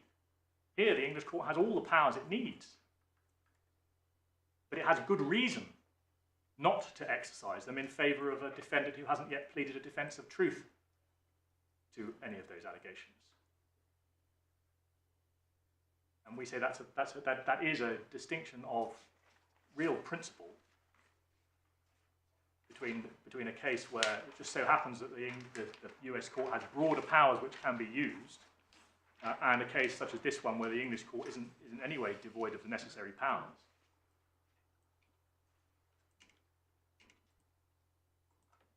And my Lord, at ground 2, which is either a freestanding ground or an aggravating factor of abusiveness, I've shown the court the reference to the claimant being a libel tourist in the reply brief. That's plainly how it's being submitted to the New York court, and sought to justify the conduct in the US court by saying that we, the US defendants, have been put at a disadvantage here because that we're being forced to sue. We're being forced to defend ourselves in London and we don't want to be there. So will you, the US court, please come to the assistance of your citizens by giving us this enormously wide-ranging banking disclosure that we can pore over in search of defences. But that characterisation of the claimant as a libel tourist was emphatically rejected in the jurisdictional battle. If we can look at some... Well, I'm wondering about this. I mean, what's the nature of the decision in this court that you are, how would you characterise it? Is it a finding of fact or a decision of law? Yeah, no, it's a finding of fact. It's assessment of the evidence that on the basis of the evidence relied upon by the claimant and the absence of any sufficiently compelling evidence by the defendant, Mr. Justice J. Well, what does it mean? What's the meaning of libel tourist as used by the court by Mr. Justice J and by me? Well, we don't go so far, and this is how I put it before Mr. Justice Murray. We don't go so far as to say that this creates some res judicata, because it's a label. But we do say that in circumstances where the court has emphatically held that the claimant is not a libel tourist and he's entitled to sue here to defend his reputation here by reference to his business interests, his connection with the country, the extent of publication here, that England is plainly the appropriate forum for this case to be litigated in, then we do say it's abusive to go off to New York and effectively argue before the US court that... So if this were the only point, Mr. Fulton, we'd give an injunction, would we, preventing Lord Falconer from describing your client in America as a libel tourist? My Lord, I rely upon the fact of that label, the application of that label contrary to how it was found by this court, but also what's transparent from the reply brief, is the attempt by the defendants to whip up a patriotic fervour to say that this is an English libel tourist trying to chill American journalism. The way they put it at one point is to say that we're trying to quash a federal subpoena. We're doing nothing of the sort. They're saying we're trying to interfere with these principles of free speech, which obviously are upheld in the American Constitution. And the way it was put by Mr. Justice Murray is to say, well, that's fair game for them. They can do that because in the US, the cultural position... Well, he just said they use different language, which perhaps they do. Well, my lord, I don't complain about the colourfulness of the language. I complain about the characterisation of forum shopping and libel tourism by the claimant, which has been rejected in this It jurisdiction. just seems to me to be a point that I'm not sure where it goes. I mean, you don't seek a freestanding injunction in respect of it. I mean, if you win that this is all an abusive process, you win. And if you lose, this is not going to save you. Is that right?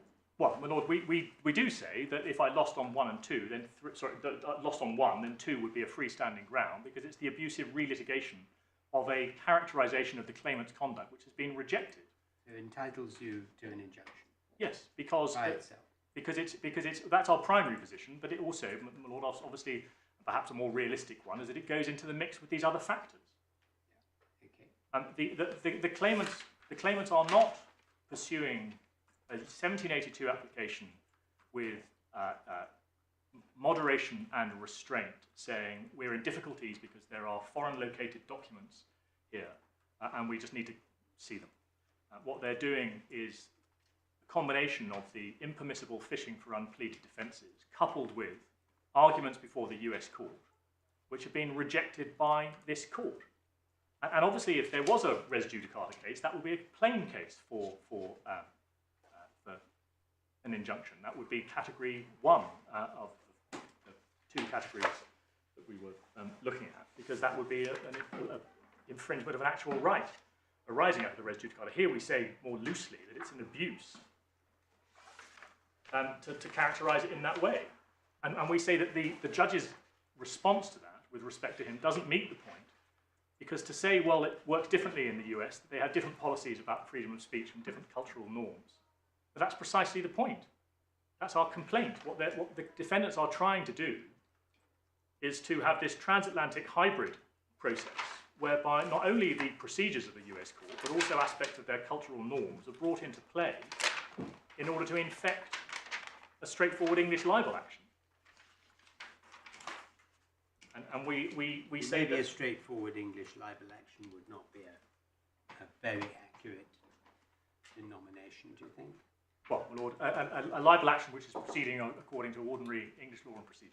It's that they are, and just more generally, my lord, the fact that these allegations which have been made against my client are extraordinary is relied upon by the defendants as the platform to seek this wide-ranging disclosure, and we say that just puts it completely the wrong way round, because it means that the wider and more extreme you make your defamatory statements, then the wider you can go off to a foreign court and try and justify them after the fact by the sort of intrusive disclosure which is being considered here.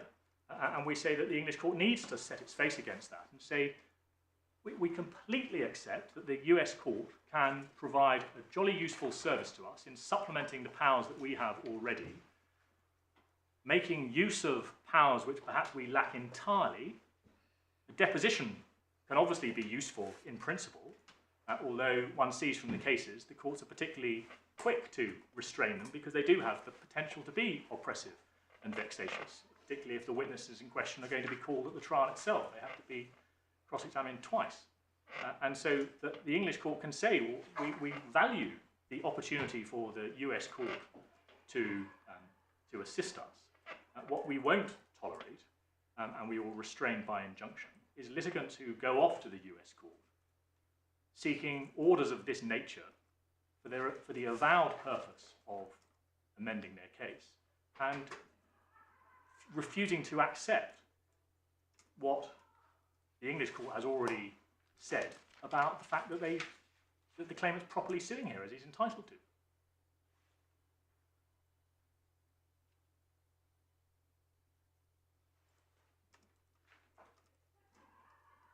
And well, ground 3 is is costs. We do absolutely submit, my lord, that this can be treated as a freestanding ground or as a supplementary one in respect to the other aspects of abuse. Because we say that the general principle, which the judge seemingly didn't address, is that the general principle is that a party is debarred from further participation in English proceedings, whilst a cost order remains outstanding. And if they want to avoid that conclusion, they need to come to court with full and frank disclosure and transparency in relation to their finances to show why that would, in the circumstances, stifle them. But you haven't applied for any such order. Well, we haven't applied for a debarring order in relation to the defence of the claim, but what we say is that the anti-suit injunction is the functional equivalent of a debarring order in relation to the US proceedings. And what we say is that whilst all of that money is outstanding to us, I mean, I've never heard of a case where you grant an anti-suit injunction on the grounds that some costs are unpaid. well, my lord, we've researched and we haven't found it. One has to deal with it from first principles. And the first principles, my lord, are that in domestic litigation, Well, the first principles are it's either an abuse or it's not. If it's an abuse, you get your injunction. If you don't, you don't. yes, I mean, and the I don't element... see how it can be any more than one of the factual questions that the judge had to take into account. Well, my lord, but we respectfully submit that in taking this into account, he did not have any sufficient regard to the importance of the principle which operates in a domestic context, leaving aside anti-suit injunctions, that the party who doesn't pay their way gets debarred. Well, that's procedural.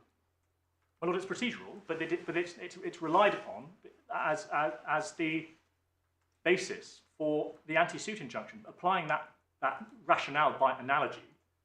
If the English court were faced with an expensive and hostile disclosure application by these defendants, leaving aside all of the other reasons why that would fail in the Yorkshire Provident point, but if it were an arguable application that had been launched by the defendants that was going to put the claimants to significant cost whilst a cost order was unpaid, the respondents, claimants in this case, to that application would be entitled to say, you shouldn't be allowed to pursue that expensive application whilst you're in arrears of the existing cost order, particularly when that was a jurisdictional battle which they fought and lost, and so ought to pay for those consequences.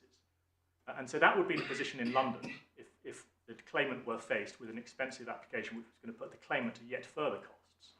And so we say it's a very short step from that to say that if the application which is being made is not in London, but it's in a foreign jurisdiction, a fortiori a foreign jurisdiction where there isn't any ability to recover costs of the claimant in New York, it's common ground that it's not a loser-pays system. We won't recover any costs of our participation in New York. To put the claimant to those costs, we say that is squarely vexatious and oppressive.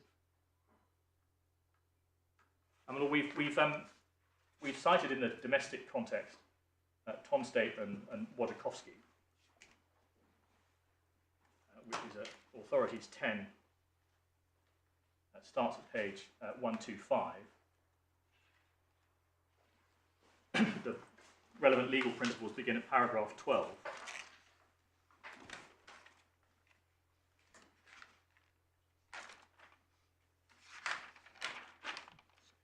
Mr. Justice Zaccarelli quotes These from... are the principles applicable This is on to an a deep... application to debar a party from participating in proceedings. Exactly, yes, because and we rely upon what's said in paragraph 2, that the court should keep carefully in mind the policy behind the imposition of cost orders made payable within a specified period of time before the end of litigation, namely that they serve to discourage irresponsible interlocutory applications or resistance to successful interlocutory applications. So there's an underlying policy behind this about parties having to pay their way or finding themselves being disbarred.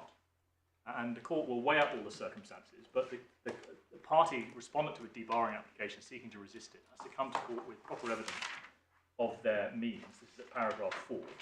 A submission by the party in default that he lacks the means to pay and that therefore a debarring order would be a denial of justice should be supported by detailed, cogent and proper evidence which gives full and frank disclosure of the witness's financial position, including his or her prospects of raising the necessary funds where his or her cash resources are insufficient to meet the liability. and then where the defaulting party appears to have no or markedly insufficient assets in the jurisdiction and hasn't adduced proper and sufficient evidence of impecuniosity, the court ought generally to require payment of the costs order as the price for being allowed to continue to contest the proceedings unless there are strong reasons for not so. Well, Mr. Fulton, we've read that. Yes, and my Lord, just to refer to the working rule at paragraph 13, and Mr. Justice Zaccaroli saying, although those deal with costs by a claimant, he can see no material distinction where it's a defendant. And so, my Lord, it's just by parity of reasoning. It is no more acceptable for the defendants here to be ignoring the English costs order and running up costs in New York than it would have been if they were continuing to incur costs and to cause the claimant to incur costs in London. And because the English court is the master of its own procedure, because the US proceedings are themselves ostensibly ancillary to the English litigation, the English court can, and we respectfully submit, should say, this is unconscionable. This is vexatious and oppressive to put the claimant to the costs of having to participate in a non-costs jurisdiction whilst you have over £100,000 outstanding for more than a year. To which Lord Falconer says, well, your remedies in respect of that are either to enforce in the US or to seek an actual debarring order. And he says in relation to enforcement, well, that wouldn't work because the defendants have got no money. And as to the full-blown debarring order to prevent any defence at all, of course we accept that that engages much more serious discretionary considerations as to whether the court would prevent libel defendants from mounting a defence to allegations of this nature. So what we are asking for is much less than the full-blown debarring order. We're just saying we're not going to seek to strike you out and debar you from defending the claim at all, but we do say it is abusive, unconscionable, vexatious and oppressive for you to be launching this substantial US proceeding, forcing us to engage in that. And of course we have to engage in that precisely because of the extravagant breadth of it. At the very least, I think Lord Falconer accepts there needs to be some narrowing of what's being sought in the US, which is obviously going to incur costs. And we say that is abusive and unconscionable to do that whilst they remain in arrears. And the proper response. Back on the facts of the alleged abuse. So we're back on the facts of the alleged abuse. Well, my Lord, obviously that these are we're in the territory of facts up to a point, but then the principle on this issue, which we say the judge overlooked, is the policy point, which is 2 of... Well, that's the policy where you're applying to debar a party from participating in proceedings as a result of non-payment. Well, my Lord, we say that the policy isn't expressed in those terms. The policy is expressed as a general policy. The policy behind, which is to discourage irresponsible interlocutory applications or resistance to successful interlocutory. So it's just the parties have to pay their way. Okay, well, we have the solution. So, my Lord, the grounds 1 to 3 were points where we say there is a narrow point of principle where the judge erred. Ground 4 is that we say that in all the circumstances he was plainly wrong. We recognise the burden of having to challenge that factual assessment. Was plainly wrong to take the relaxed view that he did about how this 1782 disclosure would impact on the English proceedings.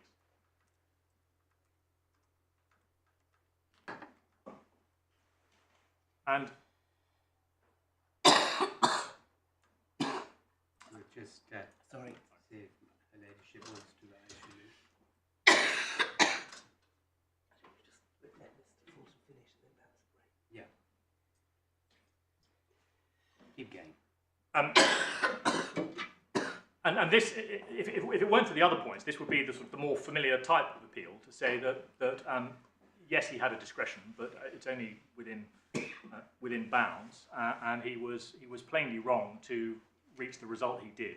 That he concluded that this wasn't liable to interfere with the due process and efficient case management in London, and the reasons why we say this was plainly going to interfere are identified in our skeleton. I mean, it's an order of tremendous breadth, which the subpoena being an order of tremendous breadth, which is effectively delegating to the US court all of the supervision of the working out of how documents are going to be made available, what protective orders there might be in favour of third parties, what the timetable may be, whether there need to be any sort of follow-up requests. And we say that these are all quintessential matters which ought properly to be brought into the wheelhouse of the English court in the exercise of its case management functions.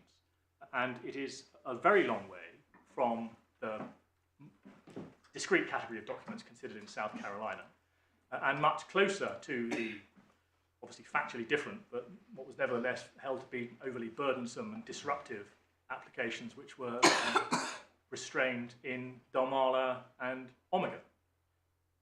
And obviously that's just requires the court to weigh up these considerations, but we say that the judge plainly reached a view which wasn't tenable on the facts. And just taking for one example of the effectiveness of the 2nd and 3rd of March hearing, we say obviously that's now being put in jeopardy, because even if it does proceed, it seems likely, if the other side's application under 1782 is still outstanding, that they're going to want to reserve their position, or they will try and have that adjourned, or even if it's found that... I mean, all this is quite sort of factual, and yes, if I can even say argumentative. I mean, the fact of this case is about whether it is an abusive process to proceed with this application in the US. yes. And at the very best, ground 4 is an additional point. Well, yeah, my lord, we do respectfully submit that the facts under ground 4 are strong because of the breadth of the order. Right, I mean, all of the other points that you have about the banking confidentiality, the loss of control and supervision, the fact that now the English court is effectively beholden to the US court as far as timetabling and orders are concerned, which is not a desirable position to be put in. And it will disrupt or risks at least disrupting the March hearing. It will certainly disrupt the CMC, which happens thereafter, because that we'll have to factor in anything that's happening in New York. And obviously, my lord, I completely accept there are many, many cases which have a cross-border element, and there are proceedings in other jurisdictions going on in parallel, and the court has to stage manage those and work out how to adapt its own processes to take account of all of that. The reason why we say that that degree of accommodation can't be justified on the facts here is the one I've already made, that the information could be obtained in London by English audit. Well, you're only here because a bit of stage management went on, Mr. Kilton. Well, we're very grateful for the English court's stage management, and we are trying to put the English court back in the driving seat, because that we obviously recognise that if orders are if an application is made for amendment or for disclosure, then the English court is best placed to deal with that. And what's unsatisfactory is for the English court to give up that element of control, and it's in no way treading on the toes of the US court, because the US court is being told that in light of Mr. Justice Murray's decision, that this is all now fait accompli, basically that the order should be made in the terms sought. And I mean, I think that the form of the order, if they make one, will be for them. Well, that's might bring you to ground 5. Yes, exactly. Well, that's the hardline position in South Carolina is that the English court, the hardline position that failed, was that the English court needs to be master of its own processes to the extent of restraining anything that's being done in a foreign forum. Everything had to be routed via the English court, and that had been upheld as a point of principle by Mr. Justice Hobhouse and the Court of Appeal, and was rejected by the House of Lords as not being a correct statement of position, that it was permissible. Inappropriate long-arm jurisdiction, possibly. My lord, yes. That it was permissible to allow parties to avail themselves of foreign procedures. But that obviously that it remains the case that this is an action which is proceeding in London, which the judges at first instance want to keep within proper bounds, having regard to all of the considerations of proportionality and the overriding objective and the way in which we do things in London. And so we say as our ground 5 that at the very least, as a bare minimum fallback, the judge should have indicated, for the benefit of the US court, that the order needed to be significantly narrower.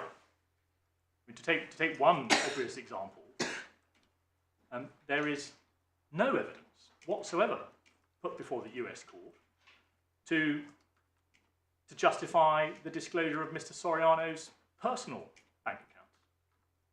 The relevant records which defendants say they see relate to USG. And so an English court providing the sort of helpful instruction which is contemplated in the US authorities cited by Mr. Justice Mance in Dalmala, to which we refer in our skeleton, would be receptive to those sorts of directions. The court saying, well, we're not going to restrain you by way of injunction, but we do have grave concern. We do think the order proposed is inappropriate. That's certainly not how we do things in London. This is. I mean, on one hand, you submitted earlier that Mr. Soriano, USG is controlled by Mr. Soriano. Mr. Soriano would see to it that USG gave disclosure of their bank accounts as much as his. And on the other hand, you say it's too broad to ask for Mr. Soriano's bank account. My Lord, it's in entirely different circumstance of a pragmatic cooperation in London, subject to English court protections and procedure. What's it got to do with us? If we decide it's not an abuse to make an application under US procedure, why should the US procedure not take its course? Well, because, my Lord, there are two phases. There's a question of whether it's an abuse per se, for reasons of the higher level points which I have made. And if it's not an abuse per se to go to the US court, then whether or not that it is appropriate, from the perspective of the English court, to have an order in anything like the sort of terms. You see, what I don't understand about some of your submissions is the failure to pay any regard to the terms of 1782 itself. The terms of 1782 do not say, for the assistance of the English court, the foreign court. They say the district court may order the witness to produce a document for use in a proceeding in a foreign tribunal. For use in a proceeding in a foreign tribunal. And that application may be made on the application of any interested person. Yes. Now, that's a completely different thing from a provision that says this is intended to help the foreign court. Well, Lord, if we could look at Dalmala, which is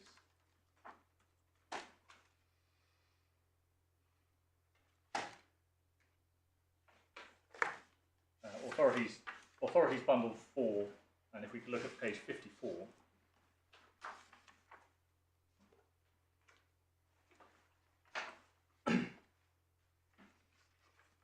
The penultimate paragraph, Mr. Isaacs says that I should nonetheless follow the approach of the House of Lords in South Carolina, and DSS should be allowed the freedom to make any inquiry and take any legal action which New York or any other foreign law may permit.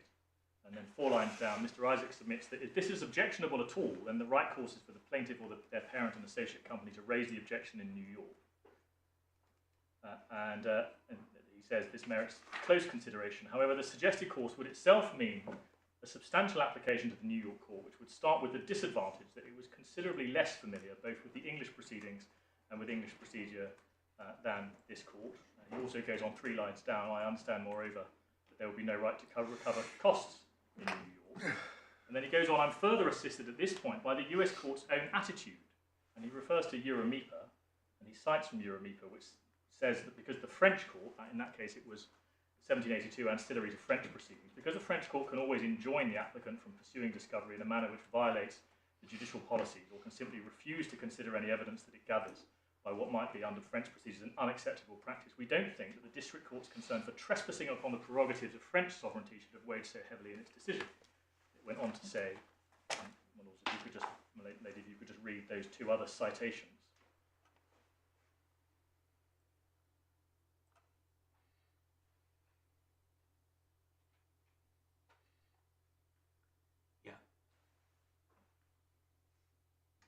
Such a result would be far from undesirable, and thus in the first passage the US court expressly contemplates the possibility of specific intervention. So whether it's by way of injunction or just a helpful direction, we say that this is the attitude, this is the gloss on the US 1782 powers, and this is the US court itself saying that this is about international cooperation. So I of course accept my Lord's point that it's not expressed in 1782, but in terms of its application, this is how it works.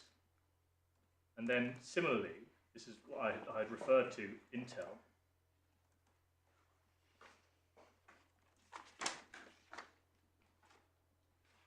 We could look at Intel at page 186 of the bundle.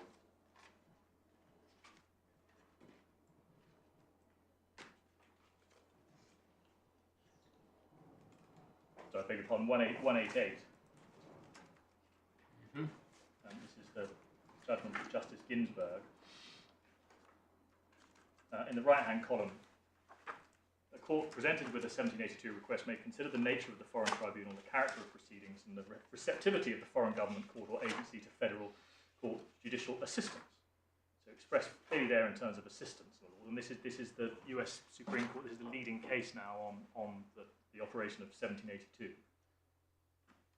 The grounds Intel urged for categorical limitations may be relevant in determining whether discovery orders should be granted in a particular case. Specifically, a district court could consider whether the 1782A request conceals an attempt to circumvent foreign proof gathering or other policies of the forum. And so at this stage, in relation to ground 5, we say that the US court is plainly receptive to an indication from the English court about what is being done. And if the English court has concerns as to whether this is circumventing evidence gathering, or proof gathering limits, or other policies. And we say, respectfully, that there is an English law policy that finds its expression in the rules of pleading and disclosure that we have, that English law doesn't encourage or permit fishing expeditions.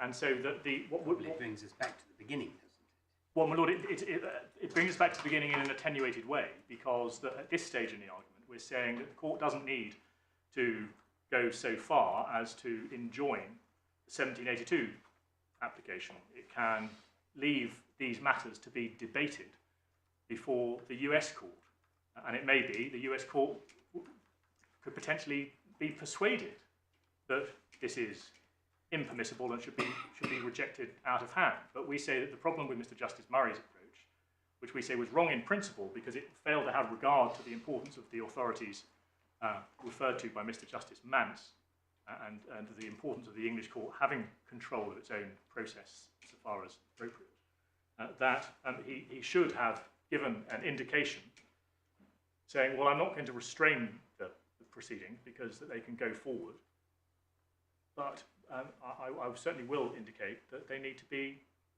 radically slimmed down and that it needs to be a targeted request for documents and that this is not the sort of disclosure that one expects to see, and that's not an unfamiliar sort of concept. One sees the same reaction from English judges when asked to enforce overbroad incoming letters of request under the Hague Convention when they've been drafted rather enthusiastically in the US. The English courts say, well, that's too broad. We don't. The acid test. We say it's so broad that it undermines the way in which we, the English court, will be approaching this case. One can imagine coming to the CMC with the whole question of disclosure having been effectively overtaken by the fact that the defendants have managed to get access to 16 years' worth of wide-ranging banking records. And we say that's not something which the learned judge ought to have allowed, and some greater direction ought to have been given. And Lord Faulkner's response to that in his skeleton is to say, well, that takes a rather pessimistic view of the US court's proactivity and ability to weigh these decisions. But if I could just look at what's been said, page 144 of the supplemental bundle.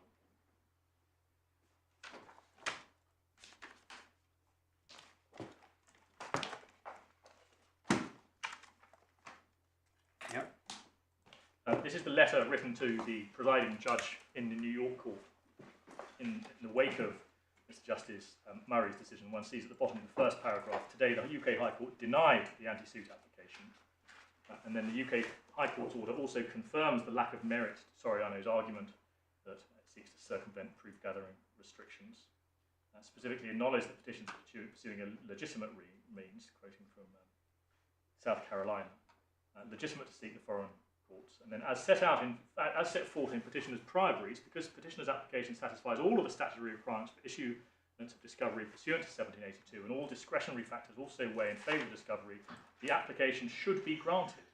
And then petitioners therefore respectfully request that this court deny Soriano's motion to stay as moot and grant petitioner's application to serve the proposed subpoena on HSBC USA for all of the reasons identified in their memorandum of law. So the immediate reaction of the defendants in response to Mr Justice Murray's judgment was to write to the judge in New York and say, right, well, let's have our order in the terms that we've sorted. Okay, well, I think that's a rather forensic point, to be honest. I don't think we need to look at correspondence of this kind. We're dealing with the question of whether or not you have established that there is a real prospect of success on any of the 5 grounds you've raised. Now, you've taken more than half the time allocated to the hearing. Is there anything burning that you wish to say in addition to the points you've already made? Well, my lord, the only other point I would make in relation to permission to appeal is we would rely also upon the compelling reason ground. Yes, I understand. Because this is a point of importance which has wider implications both in libel cases and more generally. There has been no Court of Appeal consideration of this type of case, of the restraint of the 1782 application, in all the years since South Carolina. All there are is a rather small handful of first instance decisions turning on disparate facts. And so, quite apart from what your lordship thinks about the prospects and the merits of my argument, it is inherently desirable that this court has a look at it. And so on that basis, quite apart from prospects, we'd say that there's a compelling reason for the court to give permission in order to consider the substance of the arguments. And that's obviously a ground. Sometimes it's relied upon just as something of a fallback, but in a case like this, that can probably be put as a primary point. There's a compelling reason that the judge's reasons are relatively short, and it benefits from fuller consideration and ventilation for the benefit of the clarification of the law generally. Very good. Good, thank you. Lord Falconer, how long would you be in reply? About an hour. About an hour. Yes. I think we're just going to rise now for 5 minutes Certainly. and give her ladyship a bit of a breather. I'm fine if you want. She's fine. I wouldn't mind a 5-minute break or a 2-minute break for my own purposes, but I mean. But then you have your 2-minute break and we'll resume at hopefully about 5 to 1. Okay.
lunch in this court?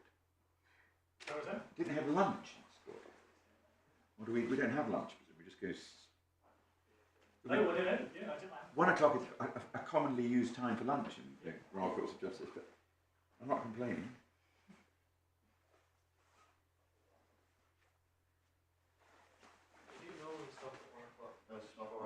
You what? Well, they're coming back for 5 minutes.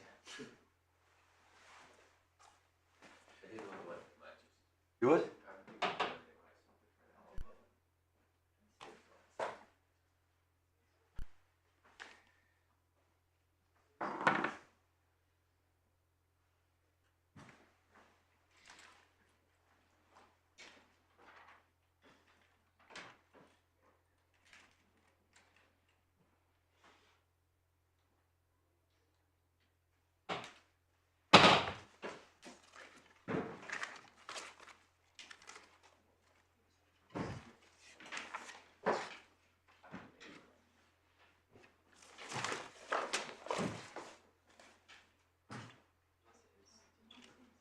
Yeah, thanks.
We'll get a lunch break.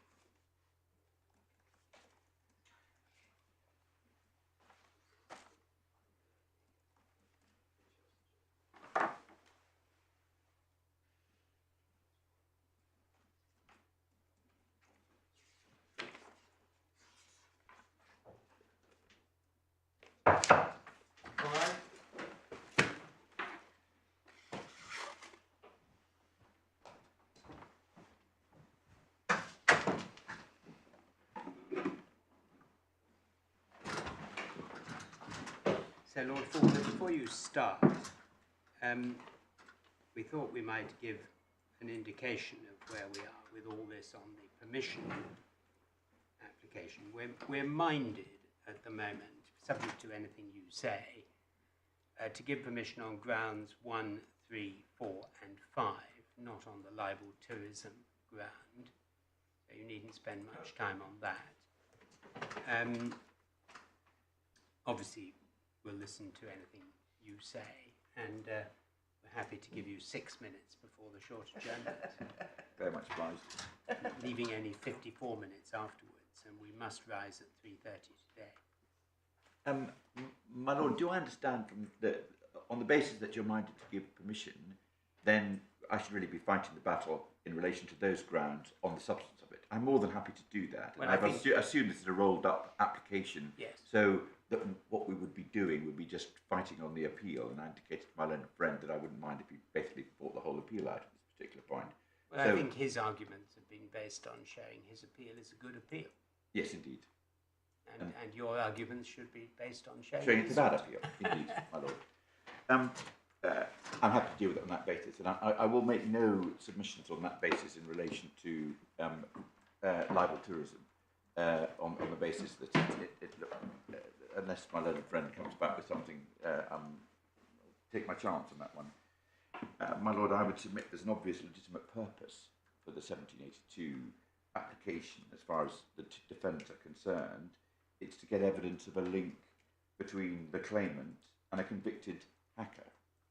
It will provide a basis for a plea of truth that Mr. Soriano was indeed, as is set out in publication 8, as Mr. Soriano attributes the meaning to that publication. And my learned friend has taken me to that, but I just draw your attention to page 59 in the core bundle, where you see what he says it means. 11.6.2, the claimant is a middleman for a network of illegal Israeli hacking firms. Him paying money to a convicted hacker is plainly of considerable relevance to that. It's worth noting that if your lordships go to page 66 of the same pleading, paragraph 22.7, in relation to publication 8, and what paragraph 22 is, my lord, is the plea of inaccuracy, which means there's a breach of the data processing rules. The plea of inaccuracy he makes in relation to publication 8 does not include 11.6.2.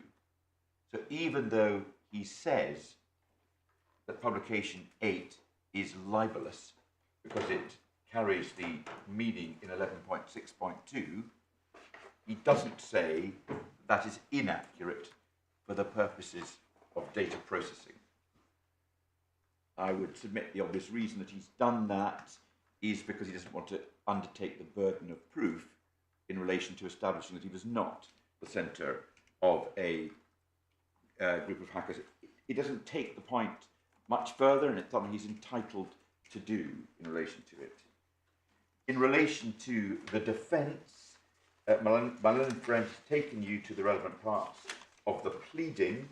We do not assert a truth defence at any chase level in relation to the position in relation to him being the centre of a hacking ring. If you go to the plea of public interest, which starts at paragraph 31, which is page 155 of the core bundle, we say a number of things in relation to paragraph 8. It goes to 160 at 42A. I invite your lordships to read, your lordship and your ladyship to read 42A and 42H.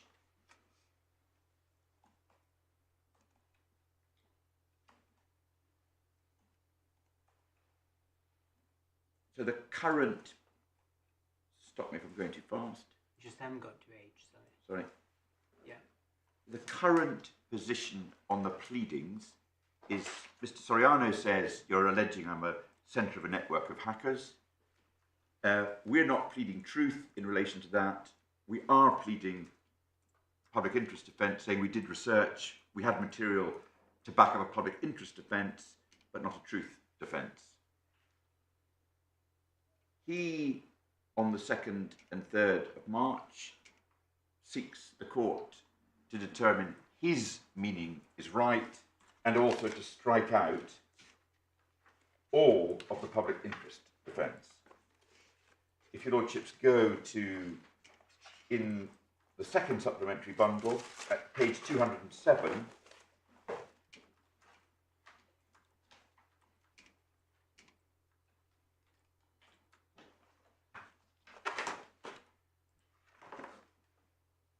your lordship sees at 207 saying what this is Reshappen Law's explanation of the strikeout application.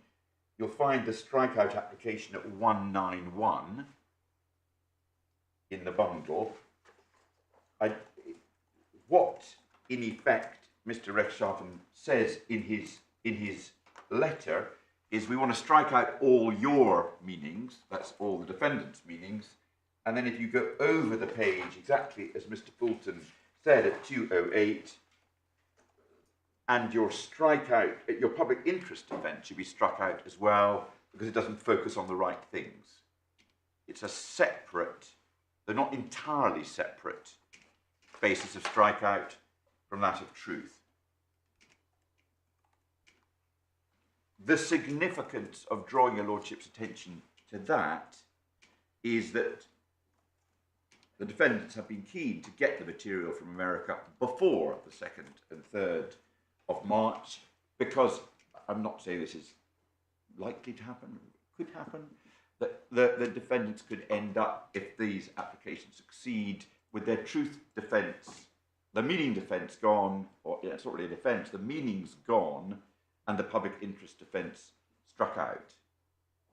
Hence, if they wish to make a plea, it may be more difficult after the 2nd to 3rd of March. And my Lady Justice Carr's question was pertinent in relation to that. What is the consequence then? Does that, I think the implication of the question, does that lead to damage, judgment for damages to be assessed in relation to it? Mr. Fulton says no, because there'd still be a question of whether there's harm. I would respectfully submit a sensible litigant would say it's better to get a full-blown defence and liability in before such a hearing rather than after. My Lord, there is good reason to believe that HSBC USA has documents that bear significantly on this issue. If I could take your lordships to paragraph 16 in the supplemental bundle, which is Mr. Doris's 4th witness statement, and I could draw your lordship's attention to paragraph 9.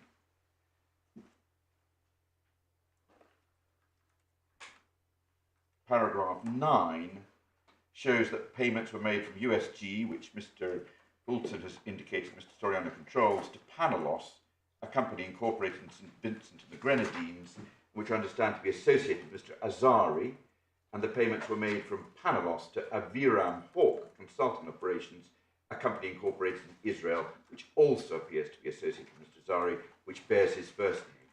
These payments suggest a business connection between the claimant and Mr. Azari. So Mr. Doris is saying he's seen some documents that he thinks will be found in HSBC. Could I also take your lordships to paragraph 32, sorry, page 32 in the same bundle? This is a further witness statement by Miss Champion, who's also a partner in Gibson Dunn. And look at paras 20 to 22 on page 32. Attention, please. Attention, please. I think we're going to do This that. is the incident control officer. An evacuation is in progress in the West Green building. Do not enter this area until further notice. Your area is not affected. Please continue normal business.